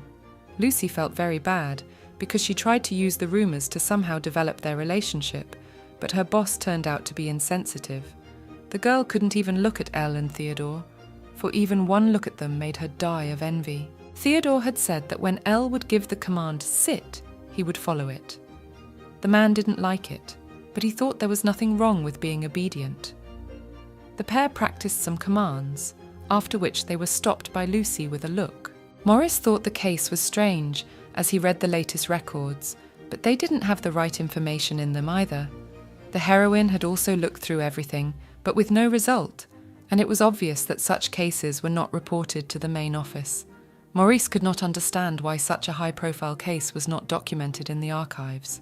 Theodore said that 5 years ago, before he went wandering, a similar murder had taken place near the Earl of Lorraine's estate, and both victims had been killed in a similar manner. It was getting late, so Lucy suggested they postpone the search and go to the boutique. The man wanted to follow his mistress, but Maurice grabbed him by the arms and led him to try on his clothes. The man explained that, while investigating the murder, the knights could dress in casual clothes, concealing their identity, and patrol the street in them. Since Theodore was attracting attention in many ways, he should have disguised himself. The man didn't care what he wore, because he wanted to patrol with his mistress. Maurice told him that Theodore would go to the appointed place and could meet the girl, after which he handed over the letter. The letter asked the heroine to come to the fountain at noon, dressed as modestly as possible.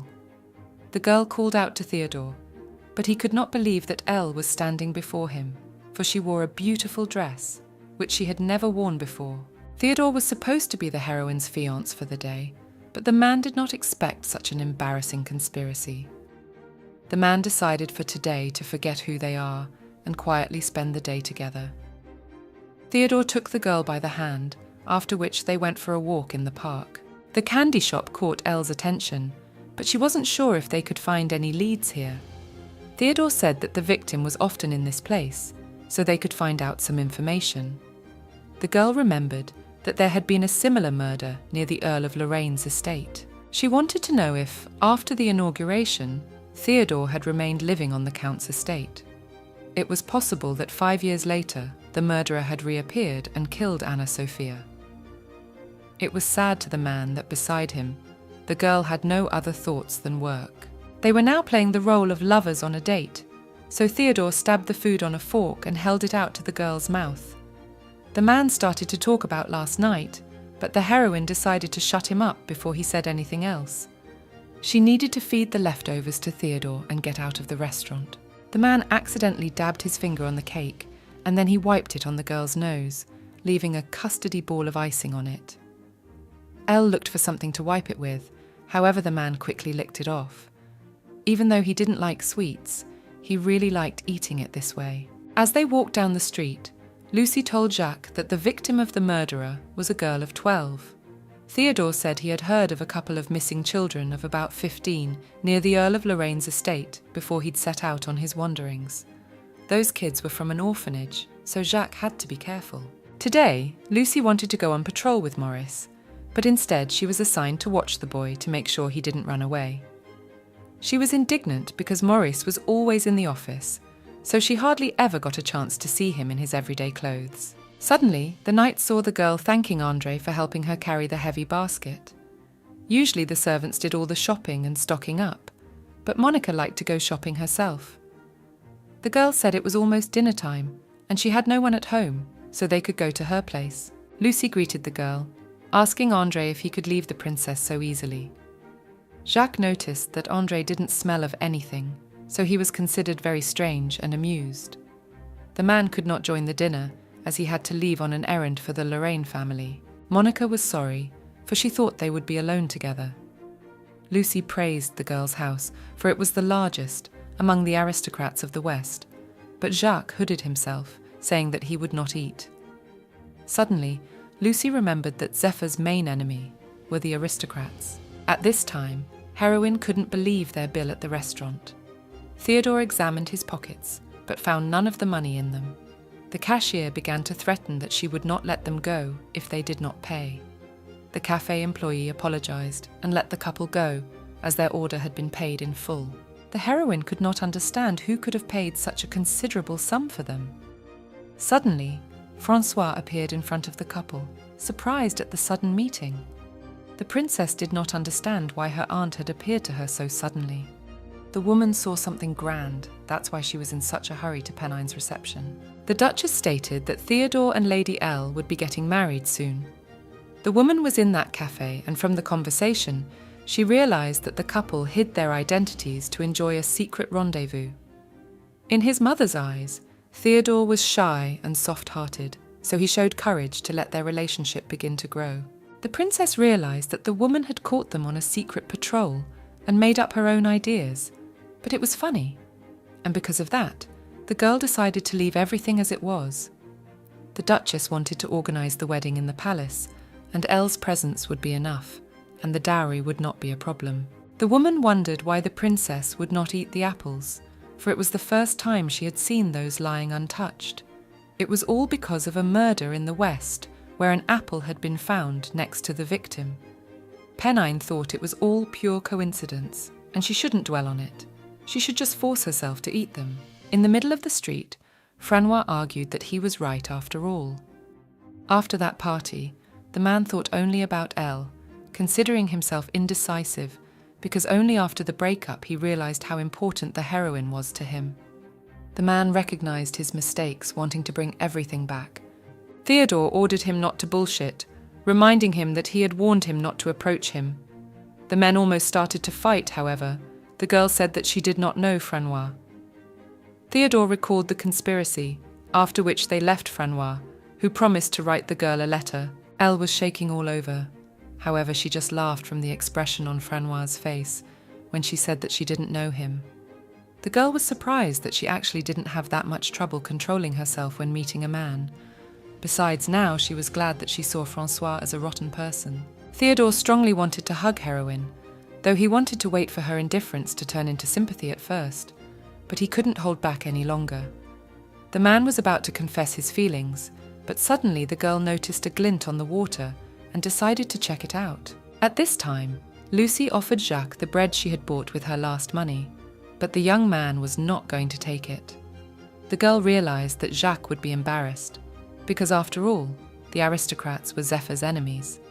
Since it was Lucy's last money, the young man promised to return it. The girl was unwilling to do so, asking to be addressed properly.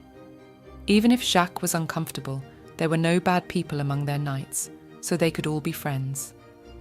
The young man admitted that he didn't like those who talked and made so much noise. The heroine didn't understand why Lucy was fighting with Jacques, since she was sending them out on patrol.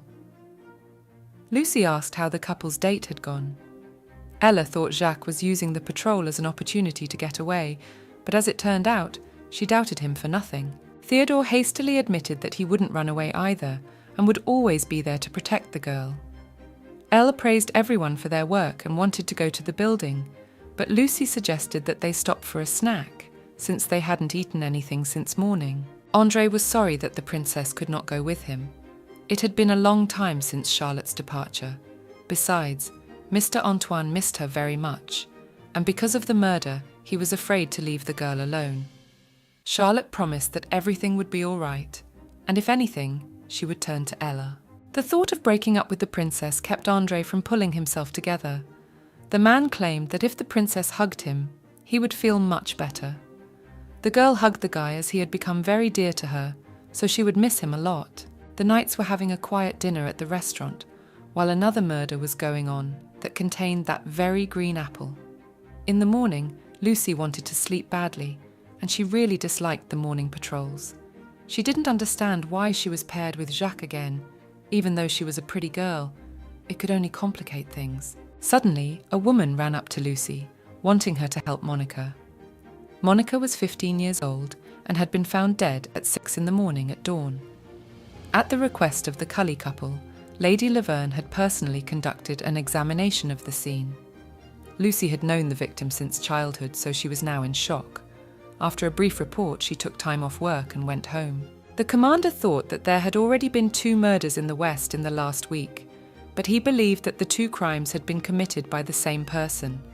It was obvious, as both victims had been strangled in a similar manner, the murder weapon being a light scarf. Judging from the marks on the neck, there was a possibility that the perpetrator was equally good with both hands. And as we know, an overbitten pepin apple was found at the crime scene. The perpetrator was violent, as Monica Cully was murdered in her own home. No signs of forced entry were found, so the killer could have been someone the victim knew personally. The commander wished to gather all the forces, but Theodore assured everyone that everything would go on and on as the Queen repeats the plot of Snow White. The man was talking about a murderer who appeared in the West, and he was greatly impressed by the fairy tale of Snow White. Snow White, who by the evil Queen's design ate a poisoned apple and died. Next to the bodies of the victims lay overbitten pepin apples. Theodore thought that everything was in order, and there was still a long time before Ella's execution, but he didn't think that the murders would happen so quickly. Morris thought it was just an assumption, but the criminal did imitate the plot from the fairy tale, so the man did not want to find out about the 7 deaths. The heroine urgently decided to go to the palace, because she could not sit idly by, as the killer could get to the princess, and she just wanted to be near Pennine as her protector. Theodore assured her that she couldn't do that, because it would cause even more anxiety. If Ella came to the princess at such a late hour, it would greatly alarm her. Despite her cold appearance, the heroine was a very gentle person. The man believed that the culprit purposely leaves Pepin's apple to tease the princess, for in this way he was referring them to the story of Snow White. Theodore was still able to convince the girl, which made him expect praise from her. Lucy cried quietly at home, thinking that if she had stayed with Monica that day, all this would not have happened. Suddenly, the girl heard a strange sound outside the door. Someone had broken the fence and was trying to fix it. Lucy came out and saw Theodore and Morris scaling her fence, and the heroine trying to help them. The Knights brought in the groceries, for they thought getting everyone together for dinner would be a great idea, for Morris would be uncomfortable sitting alone in the company of Elle and Theodore. Theodore tried to hammer the peg into the ground, but he couldn't do it. The man assured that he was not hurt at all, but Ella was worried about him, because the attitude of the princess and the countess to her depended on this finger. The heroine tried to mend the fence, but Lucy thought it would be better if they left it as it was. The fence was completely ruined. Lucy decided to fix it herself, but she would like to be compensated for it. After dinner, Morris noticed that the girl lived all alone. Suddenly, the man noticed a card for Monica. The girl explained that it was given to her by the parents of the deceased, so she treasured the message. The heroine realized that Morris had her map in his hands. While on patrol with Theodore, at the spot where the first body was found, they pulled the same map out of the river, and the victim's name was written on the back, but they never realized what it all meant. Lucy revealed that Charlotte had created similar cards for members of Elle's fan club. The heroine was very surprised, as she had no idea of such a thing. Both of those killed were children from aristocrat families, and nothing else connected them. Elle admitted that even if the club had been set up by Charlotte, she would still have to investigate. Lucy had recently heard a rather interesting rumour about Princess Charlotte, as if she was staying at the Earl of Lorraine's estate, which was located in the eastern part of the capital. And apparently there was a room in the estate where even servants were forbidden to enter. There were witnesses who said they heard horrible noises coming from that room. The heroine had an idea, so she asked Lucy and Theodore to join the CPE. 5 years ago, Charlotte came to Elle, telling her about the creation of a club to honour her. The girl thought they were academic circles where they discussed knights or a directed group on improving the security of the kingdom. Ella said that Charlotte had recently made a mould of her hand, so she wanted to ask the princess why she had done it. Lucy and Theodore arrived at the Count's house. Elle's fans appreciated Theodore and decided that he was worthy to be Elle's assistant. The girl was served tea in a mug from a limited edition version of the club's merchandise. Lucy was uncomfortable that the cup had a picture of the boss who made her join this fan club. While everyone's attention was focused on Theodore, Lucy decided to do some reconnaissance. Suddenly, Charlotte entered the room, whereupon the man explained that he was now also a member of the Elle Lovers Club, and he would be sad if he didn't join it. The princess reminded him that the first rule of the club was that no men were allowed to join. The girls stood up for him because he worked with the heroine, and thanks to him, they could get all the latest information about her firsthand. Theodore did not resist and headed for the exit. On the way, he said that he did not know the purpose of Charlotte's club, but that all the victims of the murderer who had suddenly appeared in the West were members of it. The man had no desire to pry into his sister's affairs, but her protector was under suspicion, for he had met the victim on the day of the murder. Charlotte sent a man to the Earl of Lorraine, and when he returned, Theodore could find out everything. The man returned to the hostess, who thought that joining the club would take longer. The girl was embarrassed by the pillow with her picture on it, but Theodore was unwilling to throw it away. The man wanted to take her to his room, and whenever he missed his mistress, he would use her. Theodore wondered where the girl was going as she put on her dress uniform. In the carriage, the man realized that Ella was not in the mood. The killer had shown up sooner than he thought he would, so Theodore was beginning to fear that he wouldn't be able to save Elle at this rate, so it was better to tell her everything. If the man had told her everything, he wouldn't have had to patronize Elle so much and follow her everywhere. Theodore began to doubt that the girl would believe him, but he hoped that, seeing his sincerity, the heroine would definitely trust him, because the girl was very kind. Only the man was about to tell everything, as Ella said that they arrived at the monument of Anna Maria and Monica Calli. Because the investigation wasn't over yet, they couldn't have a formal funeral, but at least they could be remembered that way.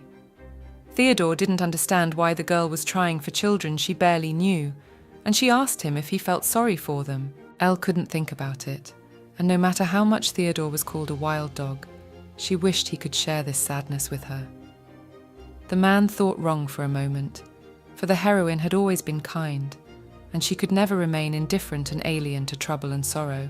Because of this, Theodore could not let the girl carry the burden alone. The fan club members were jealous of Lucy, as she saw Ella every single day. The girls were curious as to why the knight joined the club, so they started throwing a bunch of theories. Lucy couldn't stay in the club, so she decided to retreat to the restroom. The girl had a chance away from prying eyes to find out what the two victims had in common besides club membership. If Lucy could prevent another murder, she would go all out. The knight was just about to enter the room when suddenly Charlotte stopped her, thinking that she was lost in the mansion. Lucy had no choice, and she opened the doors right in front of the princess, after which she was greatly surprised. In the room was a picture from the evening where Ella was dancing with the girl. Also in the room were many gifts they had received as donations in Elle's name. Charlotte said that although they seemed to be just a group of heroine fans, they were actually full of people she had once helped. Since they all wanted to help Lady Elle at least a little in return, having gathered with such intentions, they decided to make donations on behalf of the heroine. Whatever the princess was hiding, Lucy had only heard good things about Charlotte, so this story didn't surprise her at all. In spite of all this, she thought it was all strange, for rumour had it that horrible screams were coming from that room. At that time, the girl told the princess that it was getting late, and it was time for her to go to bed. They hadn't been able to contact Ella yet, as she was too busy working. Pennine was worried, for it was today that the scarlet full moon rose in the sky, which carries a truly bad omen. 5 years ago, the princess had stayed with Charlotte when her parents travelled east without her. The girl was very bored in the palace, but she couldn't go out alone either. Charlotte offered to leave the palace in secret, saying that she would help the princess to do so. In the morning, the maids brought Pennine porridge, as she said she was not feeling well. The princess met André in the garden, who Charlotte said was supposed to be waiting for her. The girl decided to break the arrangements and go exploring the neighborhood herself. Then the princess helped her future assistant to escape from the falling apple crate, Pepin. The girl thought that the princess was lost, so she wanted to take her to her, but she quickly and unnoticeably disappeared. Suddenly, the girl came across people who kidnapped her and imprisoned her in a dungeon. Then a girl came to her with a blanket for the princess, after which she went into her cell and pulled out a sword from the blanket, saying that she was from the royal guard and reinforcements would be arriving soon. The rescuer could not wait for help, so she decided to lead the princess out alone. The girl began to say that the girl could no longer be kept in the dungeon, as she had caught a cold, but the man was against it. Elle took off her wig and went to deal with the kidnappers of the princess. The girl thought that the heroine would die, for it was very hard for her to cope with everything alone. Suddenly the princess woke up with tears in her eyes. Because of the scarlet moon, Pennine was very worried, and Ella was not around, so she had nightmares. The princess noticed the heroine sleeping next to her. The girl began to remember how Ella had killed all the kidnappers, and she couldn't take her eyes off the bodies of people. After that incident, heroine had become Pennine's only defense. There were rumors that she was kidnapped by Count Lorraine, but she didn't want to suspect Charlotte. The girl confessed that on the day of her abduction, she did not remember at all the expression on her sister's face, who had helped her escape. The princess began to wonder what would have happened if Elle had not come to her aid, but she believed that no matter how much time passed, the first thing the heroine would do would be to rescue her. The Duchess hadn't been able to see Theodore lately, but she was glad that Elle's presence was giving him strength. The man had to save the heroine. They needed to stop the Queen's assassin before Elle was caught. That was the highlight of Theodore's past, yet there was no way he could remember it. The Duchess spoke of Theodore's marriage to heroine, but the man did not listen, immersed in thought. The knight thanked André and Count Christophe for their help, as André was soon to be removed from the list of suspects. Several people confirmed that they had seen the man at the Count of Lorraine's estate at the time Monica Cully had been murdered. On the other hand, 5 years ago, there had been a murder of a young girl near Lorraine's estate. Ander became agitated, but the Count began to say that it was all his fault, since for his own safety he could not leave the boundaries of his estate, and sooner or later had to deal with people who spread rumours. Christophe assured him that if something like that really happened, Her Majesty would not leave him alone so easily. The knight apologised and went to headquarters to report. Ander had to go back too, for he had never imagined that he would be a suspect. The Count believed that the man was the reason it was over. And besides, Antoine and he had not seen André for so long, and since he had always been a very obedient and kind boy, he had never given Christopher any trouble. The man reminded them that they still needed to find the ships that were illegally transporting people for trade on the eastern continent as soon as possible.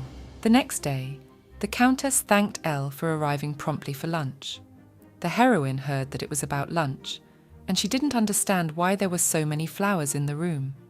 The woman said they needed to discuss the royal wedding, and it was supposed to be fancy. The Duchess wanted to choose the flowers that would best suit Lady Elle in advance.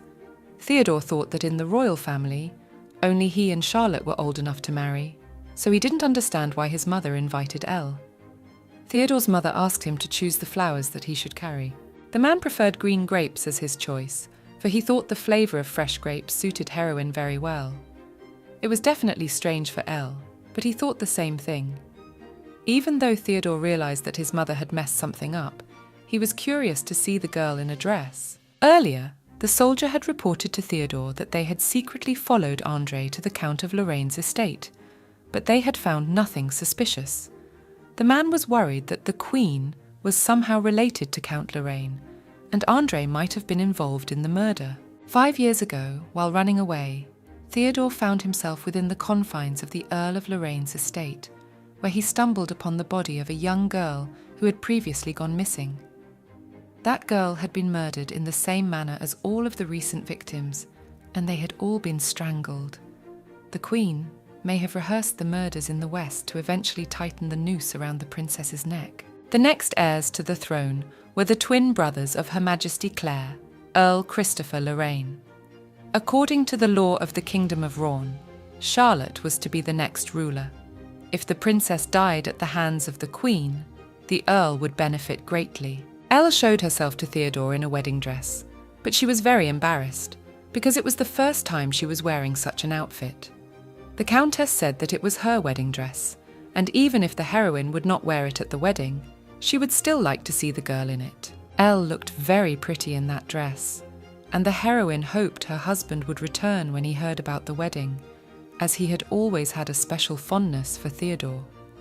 The man assured her that his father would not return because he had died during the Earl of Lorraine's rebellion at Her Majesty Claire's coronation. Theodore wished his mother to accept it, because she herself knows perfectly well that his father will not return.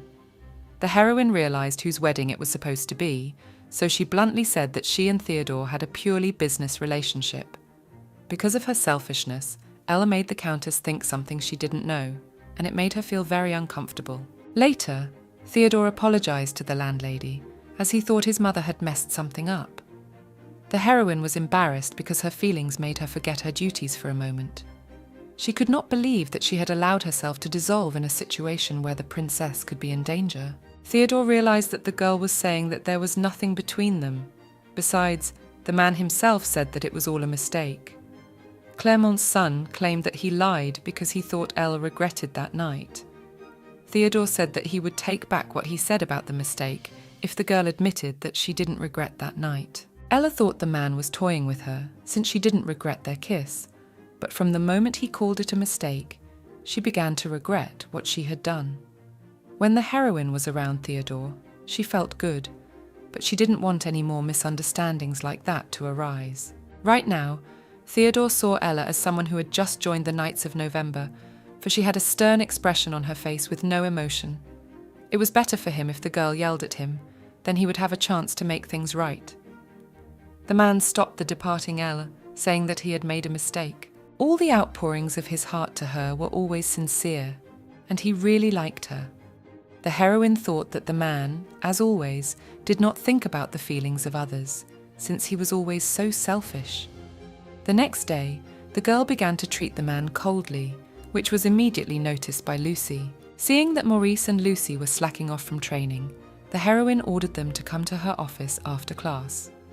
Later, the girl was shocked at the amount of papers on which were written down all the addresses of the young girls who were members of the fan club. The heroine corrected that there were lists of minors. Since they didn't have any evidence of the murder at the Earl of Lorraine's estate, they couldn't claim that only girls of that age were targeted. Maurice felt that if they didn't narrow down the search radius, the only thing they would be left with would be to patrol the streets, and then they definitely wouldn't be able to protect everyone. Theodore couldn't figure out exactly what was on Elle's mind, and now it was back to where they started. Not cold, but not friendly behaviour either, just simple indifference. It wasn't surprising that only the party had helped the girl, but it seemed she had decided to pretend like nothing had happened between them. In the lists, Theodore noticed that among the similar names, some stood out more than others. Among the names he had heard at Elle's trial were Audrey, Brebery, Elizabeth, and Raphael. The most important memory was inaccessible to the man, but he definitely saw the names of the Queen's victims. Theodore stated that although it would be a small step, they would be able to prevent more murders. At the meeting, the aristocrat recalled a rumour that the Knights of November had finally managed to figure out the intended victims. The captain said that there was a man among the knights who had been chasing the Queen for 5 years. Currently, based on the data they had received, they wanted to reinforce the patrols, and if the aristocrats trusted him, they would be able to accomplish the mission. The man wanted to summon Lady Ella and interrogate her, for news had already reached them that both victims were members of a special group of people who associated themselves with Lady Blois. The commander assured them that the fan club had been a coincidence, and that it had nothing to do with the case, and that the heroine was very busy with the investigation.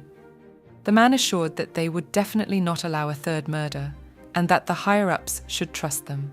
The aristocrats said that they too hoped that the day when Lady Blois would be held fully responsible for the murders would never come. The commander returned to his office and called a general meeting so that he would no longer suffer humiliation from the main office. Elle believed that the higher-ups had the situations under control. The man couldn't say that because of the fan club, the aristocrats suspected heroine of the murders. The commander said that there were people sitting in the head office who would go to any lengths for the good of the royal family, so they had to try their best too. From that day forward, the man declared a general assembly with no one going home until they caught the killer. Lucy asked Theodore to tell her that he didn't like it. The commander was now blinded by rage, but if the man, as a member of the royal family, objected to him, the man had to listen to him. Theodore was looking forward to the training camp because they had to eat and sleep together.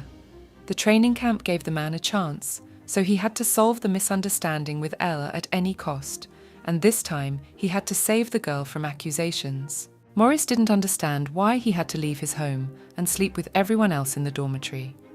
He thought that if it was his uncle's idea, everything would be back to normal in a couple of days. Maurice thought that in all likelihood he would be sharing a room with Theodore. The man entered his office, telling Theodore that he had some sleeping habits. Suddenly, he realized that Lucy was in his office, changing into different clothes, so he quickly ran out of the room, saying that he hadn't seen anything. Later, Maurice apologized to the girl, but she did not understand it, because the man had seen her change into her training uniform many times. Lucy thought that the man had gotten the wrong room, but he came to room 302 correctly. The girl was originally supposed to share the same room with Lady L. Suddenly they realized that it was all thanks to Theodore. The heroine constantly only moved her things from place to place, but today she just wanted to rest. The lights were off, so Elle thought that Lucy had been asleep for a long time. The girl covered herself with a blanket, which made the heroine think that she was still blaming herself for Monica Cully and was still scared to fall asleep in the dark. If things continued like this, the Queen could still kill her victims. Elle believed that through these training camps they could improve discipline and it could eventually lead to catching the killer. The heroine wanted to suggest to her superiors to use this opportunity and strengthen their physical training. The commander's voice was heard outside the door and the girl wanted to go to open the room, but Theodore stopped her as she had come to his room by mistake. At the port, the man considered themselves lucky to find the illegal traffickers, but Blanche had to report it to head office. The commander of the Knights of October did not want to bother, for they could have caught the traffickers themselves. Suddenly, a girl caught Mr. Blanche's eye. The commander wanted information about the owner of the ship behind her. The girl said that she shouldn't be threatened, and that if they wanted to scare her, they had better stay to their south. Blanche argued that they were indeed in charge of the south, but he knew Ella well, so there should be no problem with their activity to the west. The man was sure that the ship was about to leave for the east soon, so he asked again about the commander of the ship. The girl did not understand why the knights were suddenly so interested in the ship, but she was the captain of the ship, so they could not question her anymore. In the room, Maurice thought that someone had really messed up the key, so he decided to warn Elle as soon as possible. Lucy stopped the man, thinking that Theodore was with the heroine. Besides, Maurice himself saw that the couple had some problems. Lucy offered to let them be alone, and for the first time in a long time, Lucy wanted to be alone with Maurice. The girl was embarrassed, telling the man to stay in her room for a while. The action returns to Theodore's room when he stopped Elle. The man said that he would be fine, but that if his mistress was caught now, trouble awaited her. The commander came out of the shower and was surprised to find the lights off and only Theodore alone sleeping in the room. Somehow, Elle managed to hide under the blanket over the man's body, but she was too close to Theodore, so she wished she could move away from him. The commander asked the man to tell Maurice when he returned that he was expecting him in his office. The captain, seeing Theodore, realized that he had a rather large belly, as if he had a man hidden under the blanket. Elle began to think that nothing could be kept from the commander, but she didn't know how to proceed now. The captain continued that no matter how Theodore tried to hide his belly, his eyes could not be fooled. A real man had to take care of his belly, so he suggested Theodore to increase the load at the training. The heroine was embarrassed, since the man's heart was beating quite fast. Even though he behaved calmly, but still he was very afraid of getting caught. The captain left, after which the girl crawled out from under the blanket, thinking that there had been some mistake and they had gotten their keys mixed up. Theodore wrapped the heroine in the blanket, for if he left it like that, she would not agree to listen to him, so he took her prisoner.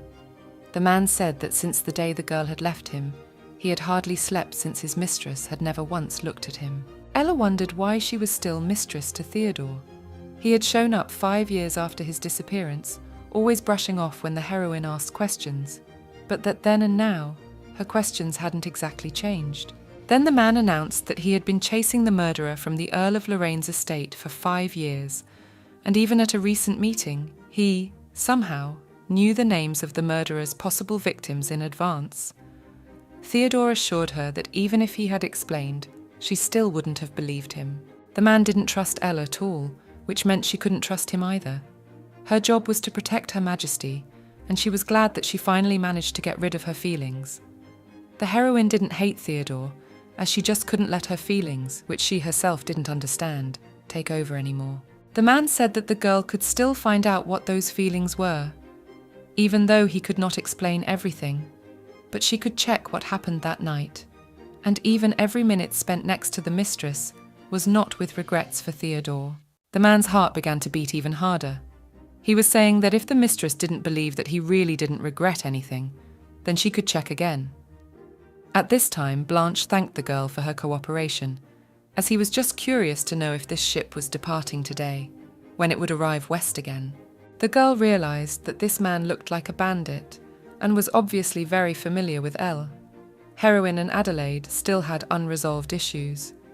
Even though the ship was leaving today, the girl wanted to check if everything was in order and collect the hiring money. Maurice thought that Lucy was still angry with him, for she was unusually quiet. The man decided to talk about work, since he didn't know what else they could have discussed. Maurice said that Heroine was the only one who took part in all the activities without any objection. The knights were silent, as they were both very confused and did not know what to say. Maurice wanted to discuss the plan to catch the Queen, because after Theodore had given the names of possible victims, he thought it would be more reliable to guard the houses where children with similar names lived. Maurice did not understand what he was saying, thinking that Lucy was tired for the day, and he was talking about work. The girl could not say anything against the man's words, but she did not understand why the man avoided her gaze. Maurice felt guilty that he had inadvertently spied Lucy changing her clothes. Suddenly, the girl stumbled, and then Maurice was afraid she would fall, so he quickly pulled her against him. It was the first time Lucy had ever seen a man blush like that, and he seemed very hot. Maurice worked hard every day to solve crimes. Even on the day when Lucy was mourning Monica, the man came and cooked dinner for her. The girl said she guessed that Maurice had been up all night trying to unravel the murderer's plan. The girl brought the knight some medicine, but he had urgent business to attend to and left. The captain met Maurice in the corridor and wanted to talk to him and Lady Elle, but the man asked to address him later. The commander didn't understand why his nephew was so agitated, and he hadn't seen him with the heroine, so he thought they'd had a fight. Theodore asked to test his loyalty once more. Elle realized that if she hesitated like that, there would be no point in constantly pushing Theodore away, except that the look on the man's face was driving her crazy. She thought that if she let the man break her, she would surely regret it. Suddenly, the heroine saw that the door had been open all this time, which made her even more worried. The girl, together with Theodore, fell behind the bed so as not to attract unnecessary attention. The man apologized, for he did not know that he was so unpleasant ale. He decided to go out for a while and distract passers-by while the girl was leaving the room. Suddenly, the heroine pulled Theodore against her and started kissing him. Suddenly the girl stopped, wishing that they would forget about this moment, as it was a mistake. Theodore began to think that she began to think that way because of the way he called such an incident a mistake. The girl admitted that she didn't know herself, because she wanted to take responsibility for her actions that day. Knights were supposed to stay pure, and that meant they always had to be able to take on that burden. Ella was too naive, however. Then and today, she did not want to run away from Theodore, so it could not go on like this. The girl disappointed the Countess, and the reason for that was that she had initially instilled in her wrong expectations. Now, in the face of what she had to defend, she had not the courage to take the responsibility. In the morning, when she saw Maurice, Lucy asked him about it, but he would not listen to her, for he did not want to blush, as he had the night before, in front of her. The chapter came, and the heroine announced that from this point forward, the Knights of November were going out on increased patrols. Every house in the West where underage girls lived was to be under surveillance. Children who fell into the category of possible victims of the killer were separated into lists and were to be monitored around the clock. Lucy noticed that Theodore was out of sorts, and yesterday she had tried to buy more time for them, but he and Elle had never worked out. The girl expressed regrets to her partner, since Theodore didn't have a date, so she decided to go with him. On patrol, Elle realised that all the families on the list lived in the slums. Maurice wasn't a particularly strong fighter, so he wasn't sure he could handle the patrol. The heroine said that the man didn't know how to fight, and she would have to cover for him if necessary. An hour ago, Elle had ordered Maurice to go on patrol with her. She had switched with Lucy, but for some reason the man was bothered by the look on Theodore's face, and he hoped the man wouldn't retaliate against him. The heroine apologised for doing things her way. She thought about going on patrol with Lucy, but she felt that Maurice wouldn't ask too many questions. The man put his hand on Elle's head, remembering his childhood, when she was always a head taller than him. Back then, the girl was better than him in wrestling, exercise, and sword-wielding. Maurice had always been too smart and skipped lessons. Besides, he was even better that way. Countess Thruss, her predecessor Victoria de Blois, and even his mother had always expected more from Elle and demanded nothing from Maurice. Still, nothing had changed, and the heroine was still superior to him in everything. The girl said that she was only human and made mistakes too, since she had taken him on patrol. They were trapped, so Ella ordered the man to run. Maurice couldn't run any faster, and except to stop and protect him, the heroine saw no other way out. The bandits demanded the silver buttons from the knight's clothes, but they were unwilling to give them up. In her office, the princess ordered François to rewrite everything again, for the handwriting gave away the traitor's identity, and she did not like it. Since Ella was the reason she had taken a man to be her assistant, he had to do his best. The girl came in and offered to have dinner with the Queen tonight. This afternoon, Penny and Charlotte were going to pay a visit to the November Knights Corps. Elle was now busy with the Knights training camp, and the princess was bound to see it. Francois asked to go with the girl, promising that he would listen well to her and not cause trouble. The man had poisoned many letters to heroine, but he had not received a single reply, so at least from afar, he wished to look at her. The princess thought that Francois should have tried sooner. Besides, such pathetic men were of no use to anyone. Maurice thought they were in a confusing situation, because when it came to fighting, everyone was puzzled. Suddenly, a man started being attacked, and Ella was worried. Maurice asked not to worry, as he too had learned the art of swordsmanship from Teresa. The man's modest skills were enough to deal with people who couldn't even hold a weapon, so he decided to defend his life himself. The attacker easily struck Maurice with a strong blow, causing him to fall to the ground instantly. The bandits were frightened and immediately left the scene. The girl asked Maurice not to pretend anymore and stood up, as everything was already behind them. The criminals fled, and the knights were lucky enough to find a pouch with the image of Callie's trade crest on it. Callie's trade group was the largest in the West, so they had no need to rob people, so they weren't traders, but sailors. The attackers didn't have local accents, and they had never held weapons, and they looked very shabby. The trading company was run by Monica's parents, and after the assassination, there was no special control over the outlets, and many merchants didn't get paid. Elle claimed that the sailors had no intention of killing them, so there was no point in chasing people who were only following orders. Maurice thought that the other victim, Anna Maria, was also the daughter of a merchant. They sent a delegation to the east every year, which meant that the Queen's aim didn't stop with the princess. She deliberately wanted to sabotage the development of the merchant business in the East. It was very hard for Lucy, and she would never have dreamed that her first task would be to wash dishes. Theodore did not succeed and broke the plate one after another. The girl said that she would finish it herself, but the man decided to finish it all, so as not to go mad with boredom. Theodore was beginning to think that he shouldn't have done anything with Elle at all, but he couldn't pretend it hadn't happened either. He still felt like he was holding heroin in his arms. Lucy wondered what they had already managed to do in such a short period of time. The girl asked to tell everything so that she could give the man advice. Theodore refused, because if Elle hated him even more, he would wish to settle the score with his life. Suddenly, a knight ran into the kitchen, who was finally able to find the captain. The man didn't understand why there was so much noise, because now the most interesting thing was starting. The knight hastily announced that the princess had arrived at the Court of Knights of November. Charlotte thought they would inconvenience Lady Elle if they showed up at the court uninvited. The princess purposely didn't say anything to her, because she wanted to see her. Most of the knights were very nervous about the princess's sudden visit, since the heroine had not returned yet. Theodore couldn't believe that Pennine had come to such an unassuming place. The girl said that she always had time to meet Elle, but the man's face held more interest for her. In a glimpse, Theodore noticed Francois handing over a letter, which made him have even more questions.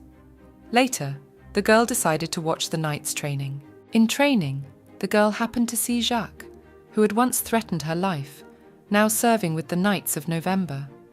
A soldier reported that Lady Elle was seen at the gate, so they could go out to meet her. Once outside, Charlotte saw the heroine standing on a tall wooden tower. Elle fell down, and Charlotte went into a daze, thinking she was dead. The princess didn't understand why the girl was so afraid. After all, there were mats below, and it wasn't heroin. Maurice approached Charlotte, wanting to help her to her feet. The man carried the girl to the nurse's station, assuring her on the way that Ella would not jump from there. Lucy happened to meet Maurice, who was holding Princess Charlotte in his arms. At that time, Francois was waiting for Ella near the knight's headquarters. After a while, Theodora visited there, intercepting the man's note about the meeting. The man saw Francois's letter for the heroine and began furiously snatching it away. Elle de Blois was accused of a series of murders and treason. This time Elle's betrayal also began with letters, but outside, a large army was waiting for her under the banners of Blois. Everyone knew that the heroine was taking the breakup hard. Everyone thought that Elle de Blois would open the gates, but she did not. Theodore came out of his memories, and after reading the letter, he did not find anything interesting in it, because the content of the letter was different from his memories. Francois asked him to return the letter and not to bother him, because Theodore and Elle were nothing to each other, so he should not interfere. The man reminded that the heroine had traded her former lover at the last party. Francois did not think so, because Elle was a knight with a capital letter, and Theodore was not, besides. He was the most hated representative of humanity for the girl. Francois thought that Theodore was just a wild dog that carried violence and easily took people's lives. And because of that, Elle couldn't love him. There was a cliff behind the man, and he didn't know how to swim. However, he knew exactly how to get away from Theodore. Francois provoked the man, saying that the man was even now thinking to kill him. So in the end, he wouldn't be able to always be around Ella, since he was the complete opposite of the girl. Heroine's voice was heard behind them, asking what was going on here. The man realized that this was a great opportunity to get rid of Theodore. Francois began to cry, accusing the aristocrat of bullying him, even though he had done nothing. Theodore didn't think the man could win Elle over to his side with such pathetic attempts. The heroine ordered Theodore to take his hands off, as she had to deal with the same problems now as at the party. They had to catch the murderer, and the man only added to her worries. The girl did not want to hear excuses, because she was sure that among the knights there should not be those who did not value human life. Elle did not need an assistant who does not know how to listen, so from today, Theodore ceases to be a knight. Francois was glad, because he turned out to be right, and Elle hated people like the man the most. The aristocrat handed the girl a letter, but she simply tore it up, saying that he did not care about her wishes. One night, Charlotte caught Theodore with the corpse of a strangled girl in his arms. Someone had said that the girl had a weak body and a man couldn't kidnap her. The unknown men refused to do as he wanted, so it infuriated him, and he took Charlotte with him. Theodore didn't care for the girl, however she could be a perfect match for the exchange, for he wanted Elle de Blois from the princess, for she was the only one who could be his mistress. Charlotte awoke while the heroine sat by her bedside for a long time. She had been worried when she found out that the princess was in the infirmary, which was why he had come, but she was glad it was all over. Ella seemed very sad to Charlotte, thinking it was because of Theodore. It would be good if it was, because then she might have a chance. Charlotte thought Ella was cute, so she didn't want to give in to Theodore so easily. She decided to gradually reveal her feelings to heroine. Elle wanted to call the doctor, but the girl stopped her, saying that she had business to attend to. Charlotte tried hard to gather courage and say that she liked the girl. The princess still couldn't admit it to her, asking if she could choose a song for heroine. This was the first time Elle had seen the princess like this, and as it turned out, she was even weirder than she thought. Heroine thought Charlotte saw her face and decided to cheer her up a bit. In the evening, Elle had said that next time she herself would come to the palace to see the princess. Pennine thought that a lie, since the heroine was constantly busy, and even today, when she herself came, she remained unseen by anyone. Before leaving, the princess reminded her that Creation Day was coming in a couple months. Creation Day was the Round Kingdom's biggest holiday, celebrating its formation. It was officially considered the time when the Round Kingdom received delegations from the East, and since the kingdom was also sending its delegation to the East, very soon the protagonists would begin their bargaining. Despite the fact that every year everything went smoothly, for some reason this year she had a bad feeling about it, so in order to make sure that the bidding was successful and without incident, the princess entrusted Elle to oversee everything. The girl trusted Pennine and gladly agreed to carry out the mission. The heroine started to return, but suddenly Theodore hugged her, saying that he was wrong and he would never devalue human lives again. He was going to, like a shadow, quietly follow the mistress, and even if the girl hated him, he wouldn't do anything. The man begged no more asking to leave Elle. The next morning, at the meeting, the heroine informed everyone that bidding was starting the next day. Theodore was nowhere to be seen in his seat, however. The girl realised that she was to blame for this, as she was the one who had chased him away. Maurice asked Ella to sit down and rest a bit while he continued his report. That night, the heroine gave Theodore a week to pass on the business. Even though the girl couldn't live up to the princess's expectations, she could definitely tell Theodore that she thanked him for his work. A week had passed since then. The plan was that today was the day Theodore was to leave the Knights for good. The heroine herself wanted that, but for some reason her soul was aching more and more. Her whole head was full of thoughts, and she didn't know what was right and what was wrong. In the city street, Theodore did not understand what Maurice had forgotten near him. The man, because he was always in the office, had not learned to ride, so he avoided the races every year, and he had followed Theodore because it was his last day as a knight, so Maurice wanted to see him off. A certain nervousness in Ella had been very striking lately, and it looked like it was because of Theodore. Maurice wondered how long the man was going to hide from Ella, and if he wasn't thinking of leaving, where they were going on horseback. Some time ago, the princess had told Theodore that Moreau's daughter had been murdered, and she was sure it had been done on purpose on the eve of the auction. The bidding was to begin tomorrow, so the man thought the Queen must have shown up. The men arrived at the home of Audrey Moreau, who was not a member of the fan club, but her father bids every year to be part of the delegation. Theodore knocked on the door and was very surprised when it was opened by a girl who looked no more than 3 years old. The girl told him that the men would not be able to see her sister now, as she had gone to meet the blonde-haired boy. At night, Theodore came to the place of Elle's execution, which cast a wistful gloom over him. Then, before the clamouring crowd stood the defenceless Elle de Blois. Then her severed head rolled across the scaffold, and Theodore sat with her head in his own hands. Without her, the man's life had stopped. Theodore cheered up, for he had to save the girl after all, or he might lose her again. The man thought of dealing with everyone like last time. However, Ella only hated him more. A killer who only knows how to pick defenseless children as his victims and kill them is bound to fail to get the heroine's death. Later, Theodore arrived at the estate, where he met André. The man assumed that Theodore would capture him as soon as he entered the estate. The aristocrat said that was the point, since every time after the murder, the Queen left a pepper apple at the scene. Theodore asked if the man had really just wanted apples, and if he had killed Audrey Morio, whom he had met today. André said he hadn't killed her, and besides, they were from the same town and had been friends for a long time, so he didn't understand why he had to kill her at all. Without any evidence, Theodore accused an innocent man. André thought that the man was doing this to him because he was loyal to the Count of Lorraine. However, there was no way to get the Count of Clermont back. The man thought Theodore would hit him, but the man only recalled the rumours that André had been picked up abandoned in the cold. In gratitude for that, for the sake of Charlotte's protection, the man was ready to do anything. Theodore had made a mistake, and he should not have jumped to conclusions about André. If not for the humble servant, the girl would have been very easy to catch. The man ordered silence, because if Theodore touched Charlotte, he would not leave it like that.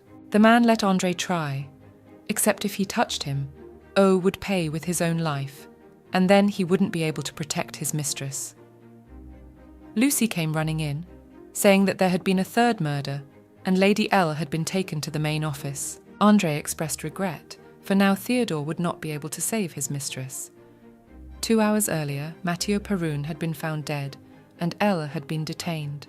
The captain thought it a foolish idea to gather all the knights in one place, for it made no sense. The man wanted to go to the palace, as the princess had to know the truth. Maurice didn't think it was necessary, as it was the princess who could give the main office the power to arrest L. The man didn't think that the main office would pin these murders on heroin. In such a situation, it was only possible for one person to save L, so Theodore had to hurry. It was the same this time, and everyone was waiting for L to fall. Everyone hoped that the heroine would fall, because they were interested in watching birds of the highest flight fall and crash. In the main office, a soldier announced the start of a meeting for the dismissal of Louise Theresa de Blois as Deputy Commander of the Knights of November. The headquarters had received confirmation that all of the murderer's victims were connected to Lady Blois's fan club, so they could not allow such a dangerous person to continue to hold her post. The heroine realized that the Queen wanted to put all the blame on her, the protector of Her Majesty. Voting began when the members had to show cards to decide the girl's fate. Half of the members of the meeting cast their votes. They only had to get one more affirmative vote for the vote to be over. A noise was heard outside the door, where the guard was unwilling to let the guest in, as there was an important meeting going on in the office. Theodore broke into the meeting room, saying that he had come for his mistress. One of the meeting participants said to ignore it and finish the votes. The last card for dismissal was about to be raised, but Theodore cut it in a flash. The heroine began to think that the man wanted to cause a massacre, like at the inauguration. Theodore put his sword back in its scabbard, got down on one knee and apologized to his mistress for being late, because he had come for her. It was an unprecedented case, to run away so irresponsibly, and Elle could not imagine such a thing, but for some reason she wanted to follow the man. The soldiers blocked the way to the exit, but Theodore was persistent, and one of the voting men allowed them to pass. He allowed the man to leave, but only for Her Majesty's sake, and there would be no second time. Later, the heroine was certain that Theodore had left, and she did not understand why he had returned. The man said that he never went anywhere, as a faithful dog would never leave his mistress. The heroine decided to interrogate in a different way how long ago she became his mistress. Theodore considered that let from nothing binds, but among the thousands of reasons why they are now holding hands, he could not single out only one. One day, Theodore brought his brother Robert to show his mother the flowers he had picked for her to lift her spirits. The man said that only the Earl of Lorraine's estate had so many flowers, and apparently Theodore was seeing Charlotte again. Theodore's brother reminded him that he had ordered him not to contact the Lorraines, for their father had not disappeared, but had been murdered. The situation at Claremont Manor was depressing at the time, for much time had passed since his father's disappearance, but his brother's anger and his mother's sadness had not abated. Several seasons changed, and everything that happened became familiar. Theodore had changed too, but his life as the second son of the Count of Clermont was not as bad as he thought it would be. At the time, Theodore was living his life without thinking about anything. That's when Elle de Blois came along. Then the girl stood up for the Academy cadet, offering a fight with Theodore. After Elle's victory, the man took her to a bar, where she confessed that she loves François. Earlier, Theodore thought that the heroine is the same emotionless doll as he is, but at that moment he was somehow pissed off by the presence of Elle de Blois. One of the graduates said that he was sorry that the girl had to join the Knights of November, as she was supposed to get into the Royal Guard. After the initiation ceremony, it was quite some time before they met again. 5 years later, Theodore received a letter from Augustus. After the initiation ceremony, the lives of the man and Elle changed. The heroine, as she had hoped, entered the Knights of November, while Theodore became part of the Royal Guard and the princess's personal guard. After a very short time, he and Elle had a conversation. The girl had heard that someone had kidnapped the princess a couple days ago, and Theodore had saved her. The man thought that the girl, like everyone else, was trying to get connections in the princess's personal guard, but the heroine was not like that, and she just wanted to greet a former classmate. Elle asked not to be misunderstood, for she thought Theodore was having a hard time because of his duties. Charlotte came running in, calling the man over to the tea party the princess was hosting. Pennine thought she was bored at her place, and yes, Theodore was not happy being her personal guard. Besides, the man could save her for fun. Charlotte assured that it wasn't true, because Theodore had risked his life. But the man confirmed the princess's speculation. He acted because he had no choice, because he did not want to anger Her Majesty Claire. Being the princess's personal guard, Theodore lived for 5 years, and then he received a letter from his father. Augustus called for his son to come at midnight, to the East Gate, as he wanted to see the man. The first feeling Theodore felt when he read the letter was anger. The man decided to go to the meeting, as he just wanted to confirm the horrifying truth. That was when something strange happened, and Theodore's foolish choice led to Elle de Blois' arrest. He didn't want that, and he sensed that something was wrong. 5 years later, their first meeting took place. The man asked what Ella was doing, because obviously everything was planned to accuse heroine of treason. She knew who had opened the gate of the headquarters and who had gotten her arrested. The girl knew that Theodore had opened the gate, since she had been near the eastern fortress that day. The man didn't understand why she wouldn't just tell the whole truth, that in an attempt to stage a revolt, Theodore had gathered a fake army under the banners of Blois. Theodore did not care even if he was executed, because he had no regrets. The heroine realized that wealth and high position does not make a person happy. The girl was not going to tell the truth to the knights, but she had no desire to die like this. Elle had to take care of her family, as she still had a little sister to take care of. The man became furious, not understanding why, then the heroine would just not tell everything. The girl said that perhaps if she told everything, Theodore would be arrested, he would confess to treason, and he would be executed. However, she didn't want that. In her eyes, the man was striving with all his might to live. Then Theodore realized that until he met Elle de Blois, he had no idea that anything was wrong. Knights had a knack for helping others in need, and the man could not understand that until he tried it himself. Elle assured that she would try to overcome these difficulties, and they would definitely live. Let the struggle for survival continued. Heroine became Theodore's whole life. The girl was surprised that the man would really come to her every day, as promised. Theodore still looked like he was carrying all the suffering of the world inside him. She knew what was bothering the man, so she asked not to worry. If Theodore acknowledged her innocence, she could honorably hold out until the end, for she was willing to die for him. That the man fell in love with heroine was definitely a predetermined outcome. One night, the girl told me that Maurice's mother had been her mother's deputy, and they had grown up together. And when they had learned that Elle had been arrested, they had cried very bitterly. Theodore didn't ask for that story. He wanted to know more about Elle. They both wished they could have met under different circumstances, and they didn't think it would turn out like this. Theodore said that if the heroine disappeared, he would never be able to fill the void that would be left after the girl. The memory of that moment turned into an eternity for Theodore, and he followed the heroine.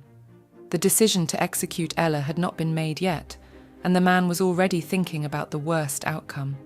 The girl was not going to die so easily, however. Even if a sad end awaited her, time would pass and Theodore would forget her. She believed that even if it didn't happen, it was no big deal. The man was never able to forget her, because from the moment Elle had given her life for him, only she could be his mistress. Currently, Theodore was very happy that he had chosen heroine as his mistress. If he had said in advance that the girl was his man, one day it might happen. In the hallway of the main office, the commander, along with Lucy and Maurice, were already waiting for the couple. In the evening, the commander thanked everyone for coming together at such a late hour.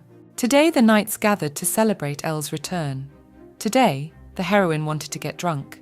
She'd already had so much to drink, but for some reason she couldn't calm down, let alone get drunk. Her heart was pounding hard because she thought Theodore was gone, but it really wasn't. The girl wanted to thank him, but she still had no way to do it, as an hour ago she was taken into the crowd, drinking. Theodore sat down next to heroine, however, at that moment and did not know what to say. The bar was too noisy, so the man suggested they go outside to get some fresh air. Ella wanted to tell Theodore something, but he fell on the girl, as he was very drunk. The man was so sad that he wanted to die. The heroine was also uncomfortable, so she apologized for being too harsh with Theodore, as seeing the two of them she said too much. Ella thought it would be better if Theodore was just around, rather than her thinking about it all the time. So she wanted to say that she was wrong, and the man could go back. It wasn't an order, and she respected Theodore's opinion, so he could safely refuse. Right now, Theodore didn't care about Elle's mistakes, and if she didn't want to, she could refuse. But Mistress didn't need to take responsibility for him today, because he just chose to be there for her. After they kissed for about half an hour, the girl asked Theodore to go to the bar first. It had to be better that way, because then there would be no unnecessary rumours and misunderstandings, and also the heroine really wanted to come around a bit.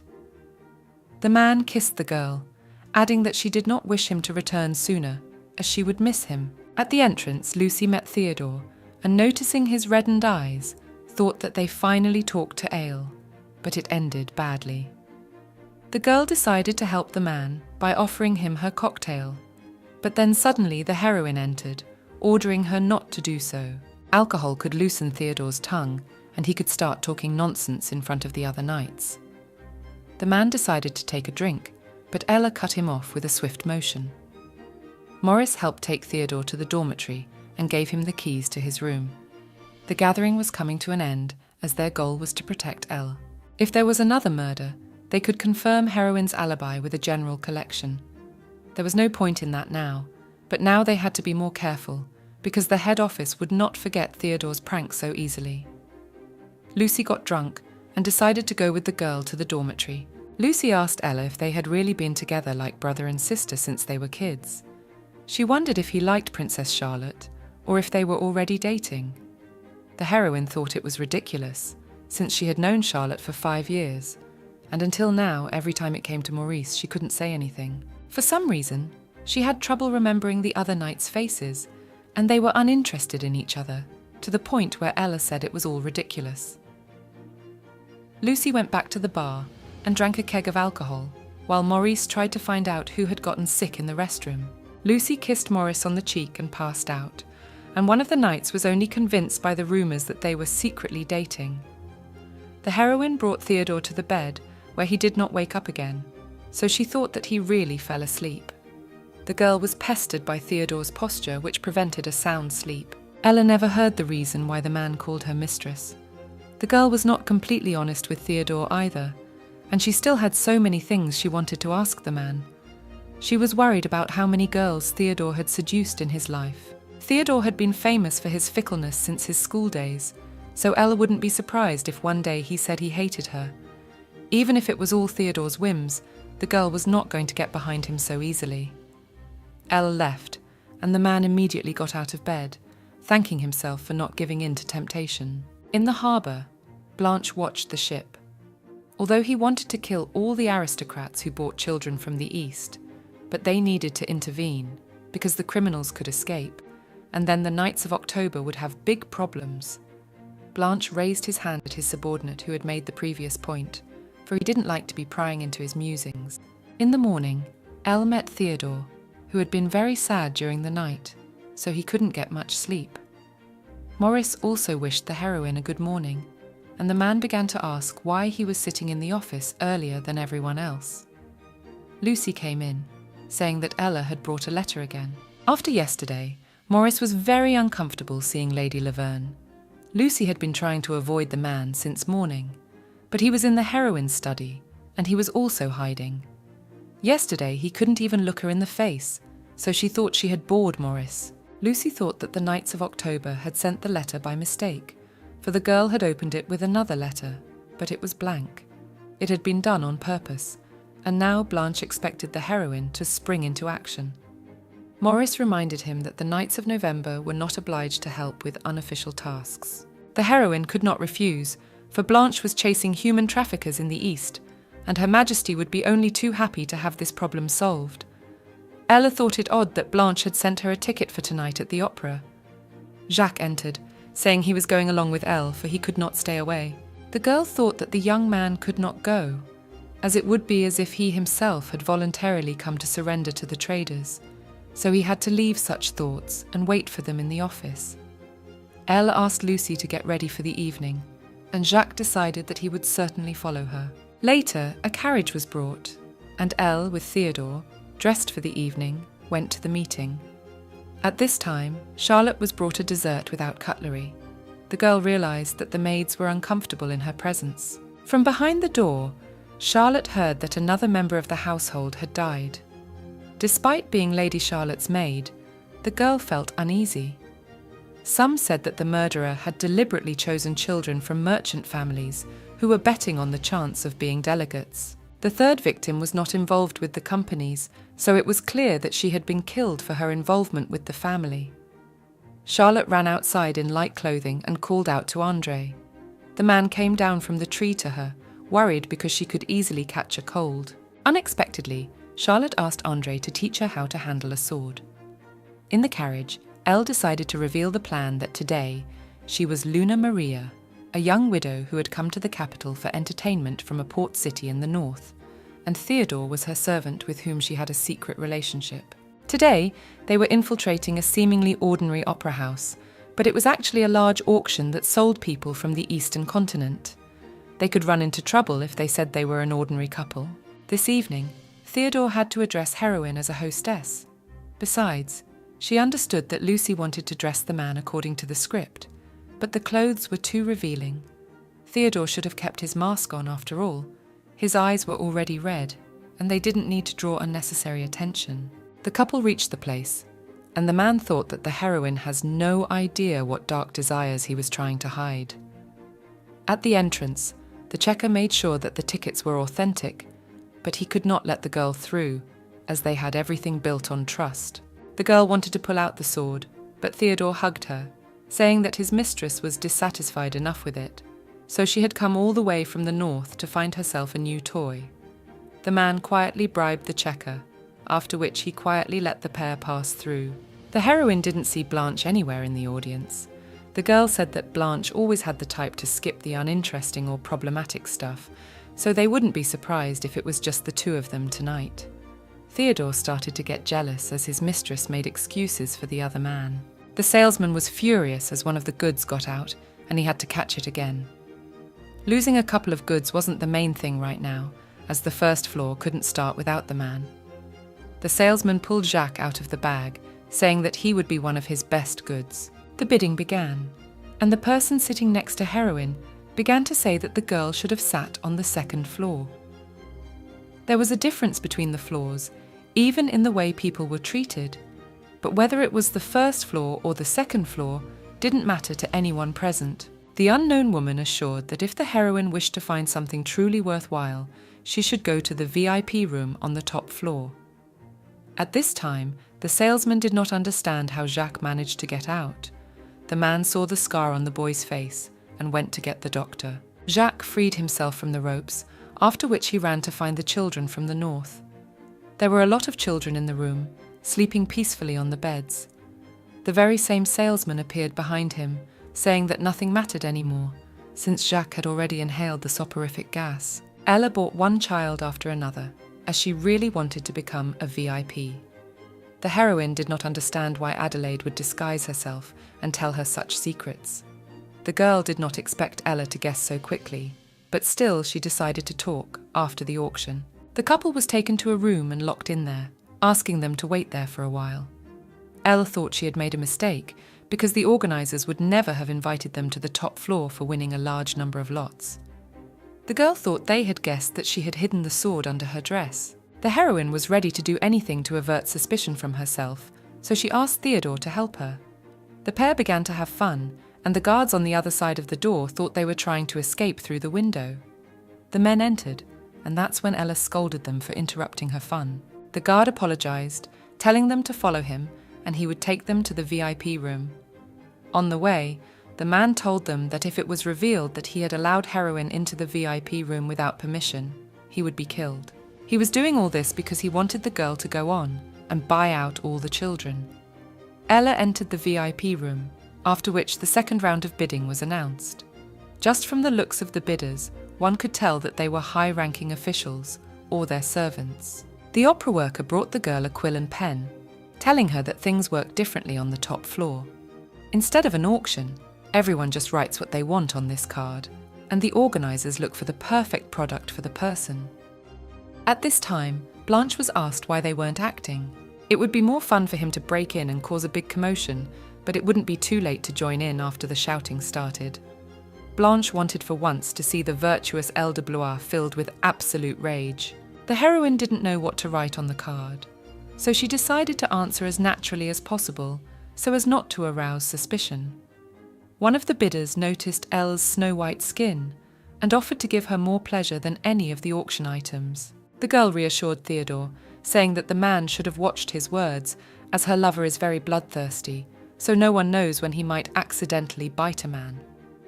Everyone turned in their sheets, after which the bidding began. After a while, items were found for everyone, so they could start granting the wishes of the participants. The room was filled with beds full of children who had been gassed to sleep, at which point it was finally clear that the organisers of the auction were smugglers from the east. It was strange that the VIP room wasn't that much different from the first floor.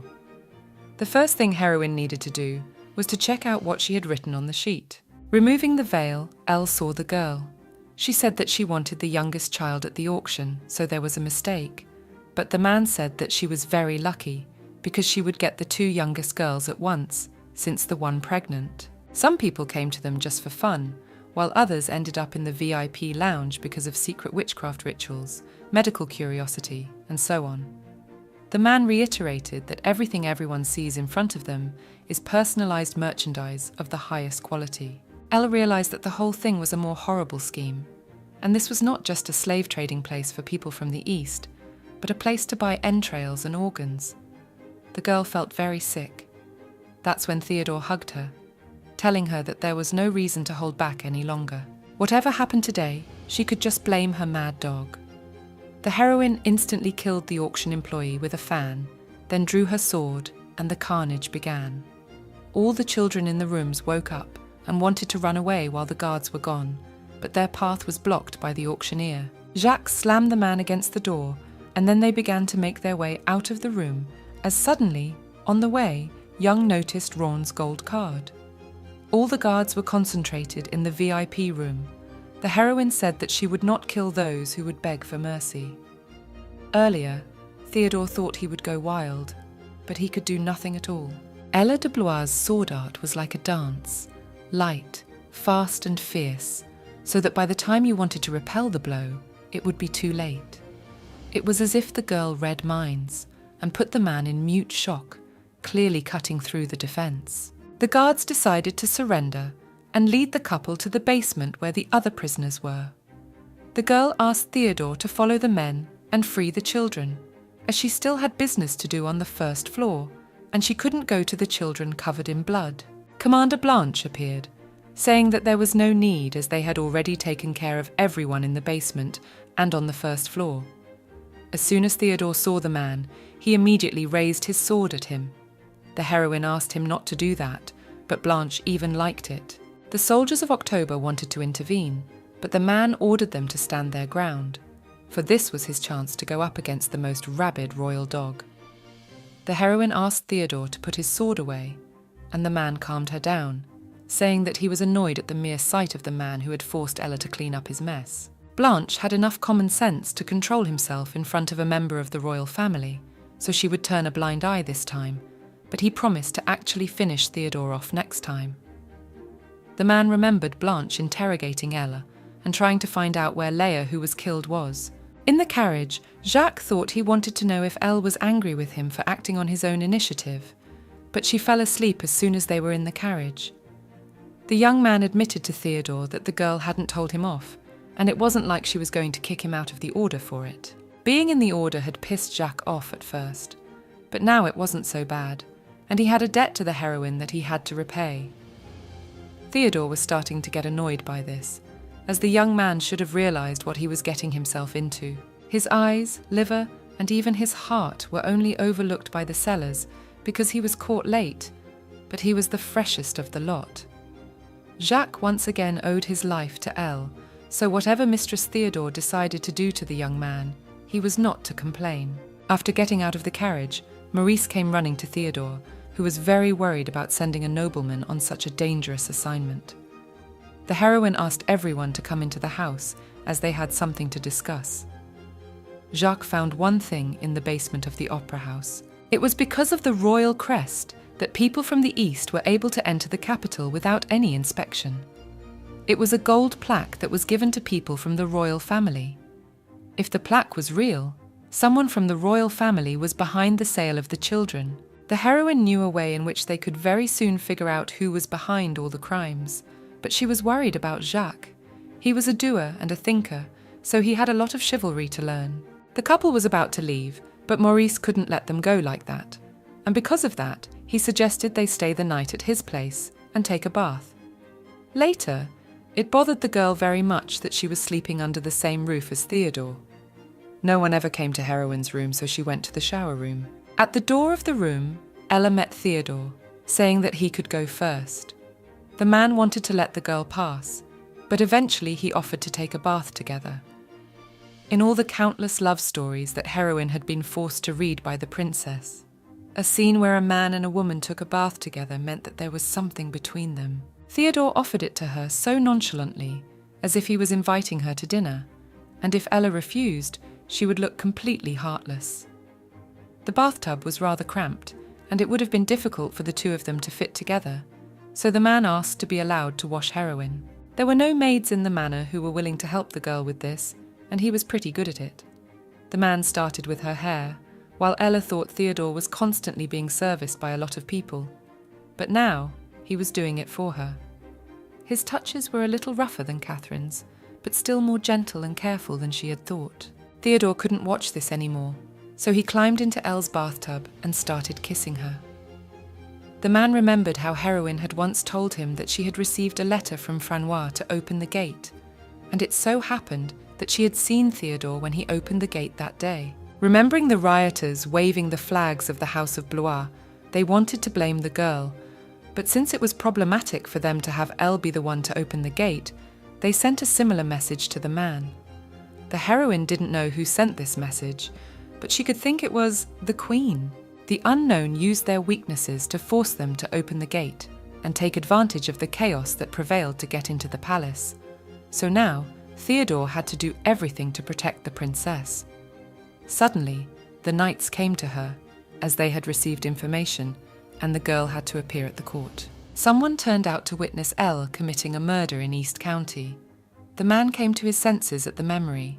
The girl was sorry the bathtub was so small, because if it were a little bigger, the two of them could enjoy the hot water. Being near the heroine, Theodore was seized by inappropriate thoughts whenever he saw her. The man thought that Elle was uncomfortable, so he decided to leave. The girl tried to stop him and accidentally pulled off his towel. Theodore thought it was unfair, but he didn't mind even if Ella saw something. She could watch whenever she wanted to. Theodore was tired, so he decided to go to his room. In the hallway, Maurice met a man who could not find heroin in any way.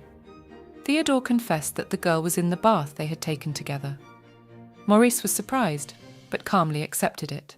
There were 4 victims left to complete the Queen's plan, and the meeting with Blanche only added to Theodore's impatience. The next morning, the heroine headed to the Heavenly Palace to meet with Queen Maria Claire Christina. Later, the princess was displeased because Ella visited the Heavenly Palace, but never got to see her. The princess's assistant handed over a letter from the heroine. The girl told her that there would soon be a knight's tournament, and this year she would definitely win and present the princess with a victory wreath. Pennine was very upset that heroine wrote such short letters. Currently, jousting tournaments were rapidly gaining popularity in the Ron Kingdom. The tournament was won by whoever managed to break the opponent's spear or push him off his horse. Every year, before the celebration of the founding of the kingdom, a large-scale tournament was held, bringing knights from all over the country. The winner received the honor of standing beside the Queen and presenting a wreath of victory to the one they served or loved. This tournament was the ultimate dream of all the Queen's knights. Teodoro told Charlotte that it was too late for regrets, since thanks to her, he and his mistress had much in common. They even took a bath together last night. The princesses thought they had crossed the line of no return, but the man had a bad memory of it. But the heroine was quite impressed when she saw his body. Charlotte couldn't stand it and slapped the man's face, not realizing how he could do that to her Elle. Theodore had expected such a reaction, but the girl could have hit harder. The princess calmed the girl down, saying that being so correct and conservative, Ella would never do something like that to someone she wasn't even engaged to. Charlotte was annoyed that Theodore was provoking her on purpose, as if he wanted to see her reaction. The Queen's serial murders in an attempt to blame everything on Princess Pinin and a member of the royal family directly connected to human trafficking was guilty of all crimes. The heroine was done with all the things she had to do for the day, so she could get down to the hated paperwork. The girl still could not concentrate, as naked Theodore kept appearing in front of her eyes. Lucy, who was in the heroine's office, asked Elle to exclude her from the night tournament. The girl refused, as all knights of their order were required to participate unless they had some special valid reason like injury. Lucy's face darkened for a second, but she calmly went about her business. Theodore had been missing somewhere since lunchtime, and the girl was very tired after her visit to the Heavenly Palace. At the meeting, the Queen said that Elle had personally brought her the royal plaque, and if word leaked out that the royal family had anything to do with the slave trade, there would be a massive political conflict between the West and East, causing trade relations from the East to end. With all that said, this was a great opportunity to do a sweep from the inside. The Queen needed more solid evidence, so they needed to find someone directly related to the head of yesterday's operation. Currently, Theodore had returned from his meeting with the princess, but he still had time to finish his work. The man came to Heroine's house because it seemed to him that it would be wrong to go straight home. Besides, he wanted to see the girl's face again, so he decided to keep Heroine company. The girl thought it was silly, as they were not dating and did not start a relationship. It hurt Theodore a little to hear such a thing. Auguste Theodore Jean de Clermont had kept the thought of Ella de Blois falling in love with him in his head, but he had seen the responsibility that had fallen on his mistress's shoulders since the series of murders had begun. Regardless, he only wanted to be near her and had said all those words to her just to avoid seeming like a burden to her. He'd been waiting for a chance to get her unintentionally, but he thought they were close enough that the heroine wouldn't reject any of his attempts, and so Elle's thoughtless remark had left him speechless. Letters came to Adeline, but she did not find the desired one among them. In the opera, the heroine said that things were different now, and if the girl was connected with the human trafficking case, she should be made an enemy of the kingdom, and as a knight, she would be obliged to kill Adele. 2 months ago, Someone contacted Adelina to rent her ship. The unknown person needed to transport some spices from the eastern continent cheaply, so he would like to use the girl's vessel. At present, Adeline was regretting her decision. Human trafficking from the eastern continent was a criminal act, the punishment for which was strictly prescribed by royal law. Because of the unknown person who had implicated Adele in smuggling Oriental slaves into their country, she now risked being put on the scaffold at any moment for being an accomplice. When she met Elle at that opera house, she was relieved. Adele wanted to believe her words at least a little, but in the end, she didn't trust her. After 10 years of friendship, it wasn't hard to distinguish truth from lies, so the heroine believed her friend one last time. In doing so, the girl had to bring to Elle the man who had rented her ship, for that was the only way she could preserve their friendship. Since nothing had happened to Adele so far, the heroine was really helping her, so all she had to do was to bring the unknown masked man. One quiet day at the Order's headquarters, Laverne de Lucy was very excited as she overheard the couple talking that evening. The girl was saying that Elle was so conservative that unless they were officially dating, the two of them could kiss all they wanted, but the heroine would never see a future with him. Because of the Queen, Elle wasn't ready to be distracted by a sweet romance, so Theodore must first make her feel desperate. The man was reluctant to engage, but Lucy assured her that one small change could have a powerful effect. At the port, Elle said she had worried a lot when the murder cases affected the children of the merchants, but it was a relief to hear that all was well now. Every year after the Knights tournament, the Round Kingdom sent a delegation to the east. With this arrangement, they were able to meet the shipping schedule without loss. Princess Pennine made Ella responsible for managing the trade process. Because of the murders going on, merchants would be reluctant to get involved in trading, so the princess decided to take advantage of Elle's reputation. The fall of Eastern trade would force the Round Kingdom into massive debt. It was the perfect way to weaken Queen Claire's power as ruler.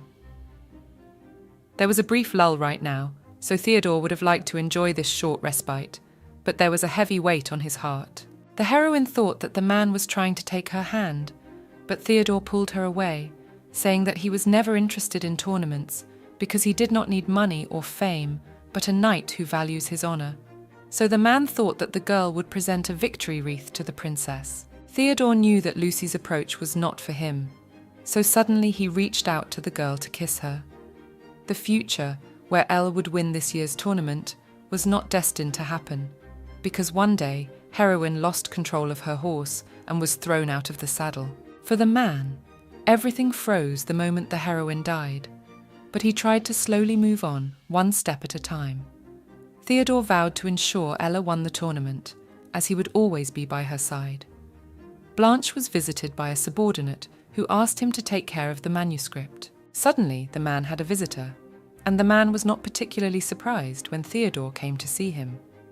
The man had been looking for some papers the previous night, as there was no one with the name Leah among the list of girls from the Western District who were supposedly the Queen's targets. Leah's identity was not clear, and if she was not connected to the delegation or Isle, it was unclear why the Queen had killed her. Theodore asked Blanche who this unknown Leah was. The man wished the guest would leave before he started threatening him. Blanche began to bully Theodore, and he was offended that he thought he was so weak, and Theodore should have been the one to tell Blanche to watch who he was barking at. The commander really wanted to kill the man, but he decided to hold back as he valued his life, while refusing to tell about Leah. The commander got excited and suggested that he would answer Theodore's question if he defeated him in the upcoming jousting tournament. Every year, someone finished the tournament with an injury or forfeited their life, and since Blanche couldn't kill a member of the royal family without consequences, he wanted to use the tournament as an excuse. The heroine was sitting at dinner when suddenly the nanny noticed that Ella looked like a girl madly in love. Ella ran into the bathroom, blushing completely, wondering if she could really fall in love with Theodore. As deputy captain, she couldn't let rumours spread that she had fallen in love with her assistant. In the morning, the commander announced that they would be holding a preliminary night tournament. It was the best opportunity to show what their order could do, so the man hoped that as many participants as possible would make it to the finals. Officially, only 2 from each order could make it to the finals. So, not considering the captain, they have to split into 2 teams, and for the next 2 days they have to pick a winner for each team. Morris explained that the commander is out of the tournament, as the knight who has won it the last 5 times is excluded from the tournament. Everyone was determined, but the jousting tournament was very dangerous, and every year at least one participant died, and it was also easy to get hurt if you got too nervous. In the preliminary match, the heroine and Theodore were on different teams, plus Lucy was worried that the man would be against her. Lady Laverne had never made it past the intermediate stage, as every year something happened to her. It was unclear what was happening, as with Lucy's skills, she should have made it to at least the finals with the deputy commander. The girl knew there was a crack in her spear, but it didn't bother her. There were a lot of knights participating in the preliminary round, so in order to speed up the process, practice spears were used, and they were scratched a bit near the tip, so that the spear would be easier to break. If Lucy held the spear as steady as possible, Theodore's spear would break first. The girl had a chance to be among the finalists, a chance to be in the spotlight and have her honour raised, as that was the essence of existence for her. As a child, Lucy ran up to her father, but he told her that her life would be very difficult from now on. She would have to constantly hide in the shadows, alone, for it was the only way to stay safe, as no one was supposed to know about Lucy. The girl's father asked her to remember that she had to live an ordinary life and not attract attention. Lucy knew that being the centre of attention wasn't good for her, and she would definitely get hurt, but it was the only way she wouldn't make it to the finals. Theodore easily threw the girl out of the saddle, but she fell on Maurice, who was very worried about her well-being. Later, the girl treated Maurice's wounds, saying that she was very worried about him. Lucy did not understand why he did it, because he realized that she did it on purpose. Maurice had seen her do similar things, so he had to realize how resilient she was. When Maurice realized that the girl was going to fall off the horse, his body reacted instantly. He didn't know what he was doing, so he thought he didn't want Lucy to hurt herself. The girl asked herself not to make it up, as she still had the same boring and ignorant Maurice in front of her. The man was kind to everyone, so it was easy for him to say such things. It was frustrating for the girl to see Maurice injured. The commander was informed that the preliminary round of the first team was over, and it was a quick victory for Theodore, so he would be counted among the finalists. Defeating Elle de Blois was the rule of the November Order, which said that whoever defeats the heroine would advance to the finals.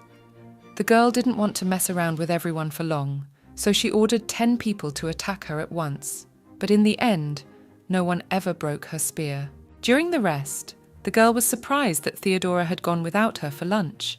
It wasn't necessary for a regular assistant to always have lunch with his mentor, and besides, Lucy thought that nothing happened between them anyway. The girl explained to Heroine what she had actually said to Theodore, and that she had been very harsh on him. The day came for the finals of the jousting tournament, where the Queen arrived at the arena in Lupes in the capital. Philip Louis Ferdinand thought that today would be another day of sitting like a puppet.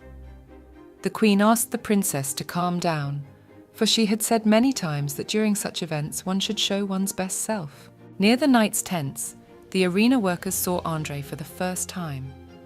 The stableman did not understand why Theodore had ordered him to look after Heroine's horse. He was very tired, so he decided to take a short nap. All the spectators in the arena were cheering, as Elle de Blois had reached the semi-finals. On the way out of the arena, the girl asked the soldier if he had heard anything about the matches of the participants from the November Order. The man had heard that Theodore had easily defeated his opponent. It should have been a difficult match, but Theodore didn't give his opponent a chance. The heroine was surprised, as the man was not interested in the knight's tournament, but he had been acting very strangely the last few days. The knight asked her to give him the horse, as Theodore had ordered him to look after it during the break. At the knight's barracks, Blanche was being congratulated for reaching the semi-finals. The commander's opponents were afraid to go out with the man, because they knew they would be injured or even killed after the match. Suddenly, the knights were talking about Blanche's eye, and the fact that it was the heroine who had done this to him. The man had already forgotten that, plus he was sure she wasn't destined to reach his level. He was not concerned about his opponent, whom he had defeated many times, But Blanche's assistant was worried that his eye would become a liability during his match with Theodore. During lunch, Theodore rode up to Heroine on horseback. The man asked to use his horse in the next match. Ella was worried about Theodore, as he was expected to be the champion this year based on the results of the previous matches. The man admitted that he wasn't the least bit interested in becoming champion from the start, but there was a girl at the match that he was rooting for. Theodore asked to imagine that this was their last time together. The heroine said that it wasn't, because they would never let someone go so easily. At this time, André asked Marie-Antoine de Lorraine to get off of him. Charlotte could never even think that a man could make it this far in the tournament. André had seen the table, and it said he would go up against Elle de Blois first, so he asked Charlotte who she would cheer for. And then came the moment of Theodore's duel with Blanche, when they both decided not to use armour to defeat each other. Ella thought that the man had recently spoken those words to her, because he was afraid that the match with Blanche would not end in his favour and he would be badly injured. She had a very bad feeling about it. André was expecting his opponent, but Heroine was nowhere to be seen. The judge asked the man to leave the shield. Since Elle didn't show up, he would just deny her the fight. At this time, Maurice could not find Lucy anywhere. The knight asked the man why he was not on the same field as the heroine's fight. Maurice was confident in the girl, however he was still worried about Theodore. By all indications, Theodore's horse was poisoned. The man thought it would run quickly, however the horse was not going to move at all. Blanche began to launch an attack, but Theodore's horse began to run away from his pursuer. The man did not understand why the captain was not approaching at the right distance. After a while it came to him to determine the distance with one eye. After Theodore's blow, Blanche's spear almost fell apart, so they were left to wait to see who would last longer, the man's horse or the spear. The commander of the Knights of October began to push Theodore down, making him think he was a monster. Blanche seriously wounded Theodore and was about to finish him off while the heroine tried to make her way to him. Suddenly, the commander noticed that his spear was broken, and then the judge declared Theodore's victory. The man asked Blanche to get ready to tell him about Leia. Suddenly Blanche remembered how Elle had wounded him in the eye, though she could have safely aimed for his neck, and then her spear would not have broken. The heroine could not do that, for she was a knight and valued all living things. Presently the commander left, saying that he would stop by Theodore's house later and pay him a visit. The man had internal injuries, so to face Elle in the finals, in this form would be very difficult. The heroine understood that Theodore knew it was dangerous to ride her horse, but still he traded her, not his, in this fight. The man risked his life to ensure her victory. The girl didn't understand what she was doing in the arena with Theodore and why she wasted his sacrifice. For a second, Ella was lost because she was worried about Theodore and couldn't fight the excitement. Now she was driven by the desire not to disappoint him. But her duel was surely already over. The girl thought that Theodore would be mortified when he heard this, so she didn't understand how she could act so irresponsibly. Suddenly, Andy was glad that the girl had finally arrived, since while he was waiting, he almost fell asleep on his horse. The knight reported to the queen that although André had accepted the duel, the rules required them to disqualify the heroine. The queen could not do that, as Theodore had been defeated in the battle, and she could not leave the audience without a colourful final fight. In the arena, Elle thought that André was Charlotte's knight bodyguard, but she hadn't seen him in a tournament before, so she didn't know what his skill level was. The finals of the night tournament started, and one of the captains remarked that André was quite skillful as he could compete with Elle on equal terms. Captain November saw that the heroine's horse was not obeying, so she could only be in defence and block. André was convinced of the girl's strength, and because of that, he decided to take the matter seriously. Elle couldn't even catch the man from behind. Suddenly, André remembered that Charlotte had promised to cheer for him. After all, this was his first fencing tournament, and the man was almost like family to her. The man wondered if she really meant it, as Charlotte didn't even look at him. At this point, André decided to put everything on the line and end the duel quickly. Theodore's horse did not want to participate in the battle in any way, but the heroine told her that her master was taking a risk just to have her in the arena. Ella roared at Andre and broke his spear with ease. After the duel, the girl asked the knight why he was waiting for her, but he simply replied that he wanted to confirm something. Elle climbed up to the princess and handed her the victory wreath. Josephine was overjoyed that the girl had received the fifth and final wreath of victory from her knight. The heroine said that she had only done what was expected of her as the princess's bodyguard. The girl offered Josephine to escort her, but she refused, as she saw that Elle wanted to return to Theodore as soon as possible. The heroine thanked the princess and ran to the man's tent. There was no one in the tent, after which the girl was approached by knights who wanted her to celebrate her victory in the jousting tournament with them. Ella thought that if the soldiers found out that she had feelings for her aide, he would be ridiculed as a deputy commander. It would be humiliating for a knight, but Elle could not protect the one she loved, so she decided to sacrifice her honor. The commander ordered that the heroine be left behind as she finally realized what was truly important. When the time comes, the knights will form the confidence that their honor will bring joy to another person. At the same time, attachment to this idea will eventually lead a person to lose the most valuable thing, and only after losing everything did the commander realize his arrogance. The heroine entered the doors of the Clermont estate, where Theodore's mother asked what had brought the girl at such a late hour. The woman realized that she had asked a stupid question, since the heroine had come running to them in the middle of the night, which meant only one thing, that she was worried about Theodore and his injuries. The Duchess escorted Ella to the man's room, after which the girl entered it and made sure Theodore was alive. The man was sound asleep, so the heroine decided to check on his condition and leave. Ella wanted to undo Theodore's buttons to examine the wound, but the man grabbed her arm, telling her that if she didn't decide to take responsibility for it now, things would become problematic from here on. Theodore assured that his wound looked worse than it really was, since almost everything was cured. The heroine didn't know why the man was going to such lengths. As long as she could protect those close to her, she didn't care if it could end in a breakup, but she didn't want to lose anyone. The heroine decided to take charge, and although they weren't engaged, she thought they could date normally. And more than anything, she feared that while Theodore would be crippled if she wasn't there to stop the man. The girl promised to kill him if he started to control her, or set his eyes on another woman. Theodore pulled Elle against him, saying that he was very good and he would satisfy the girl so that she would forget about his wounds. The heroine came at a perfect moment, so she could just trust him.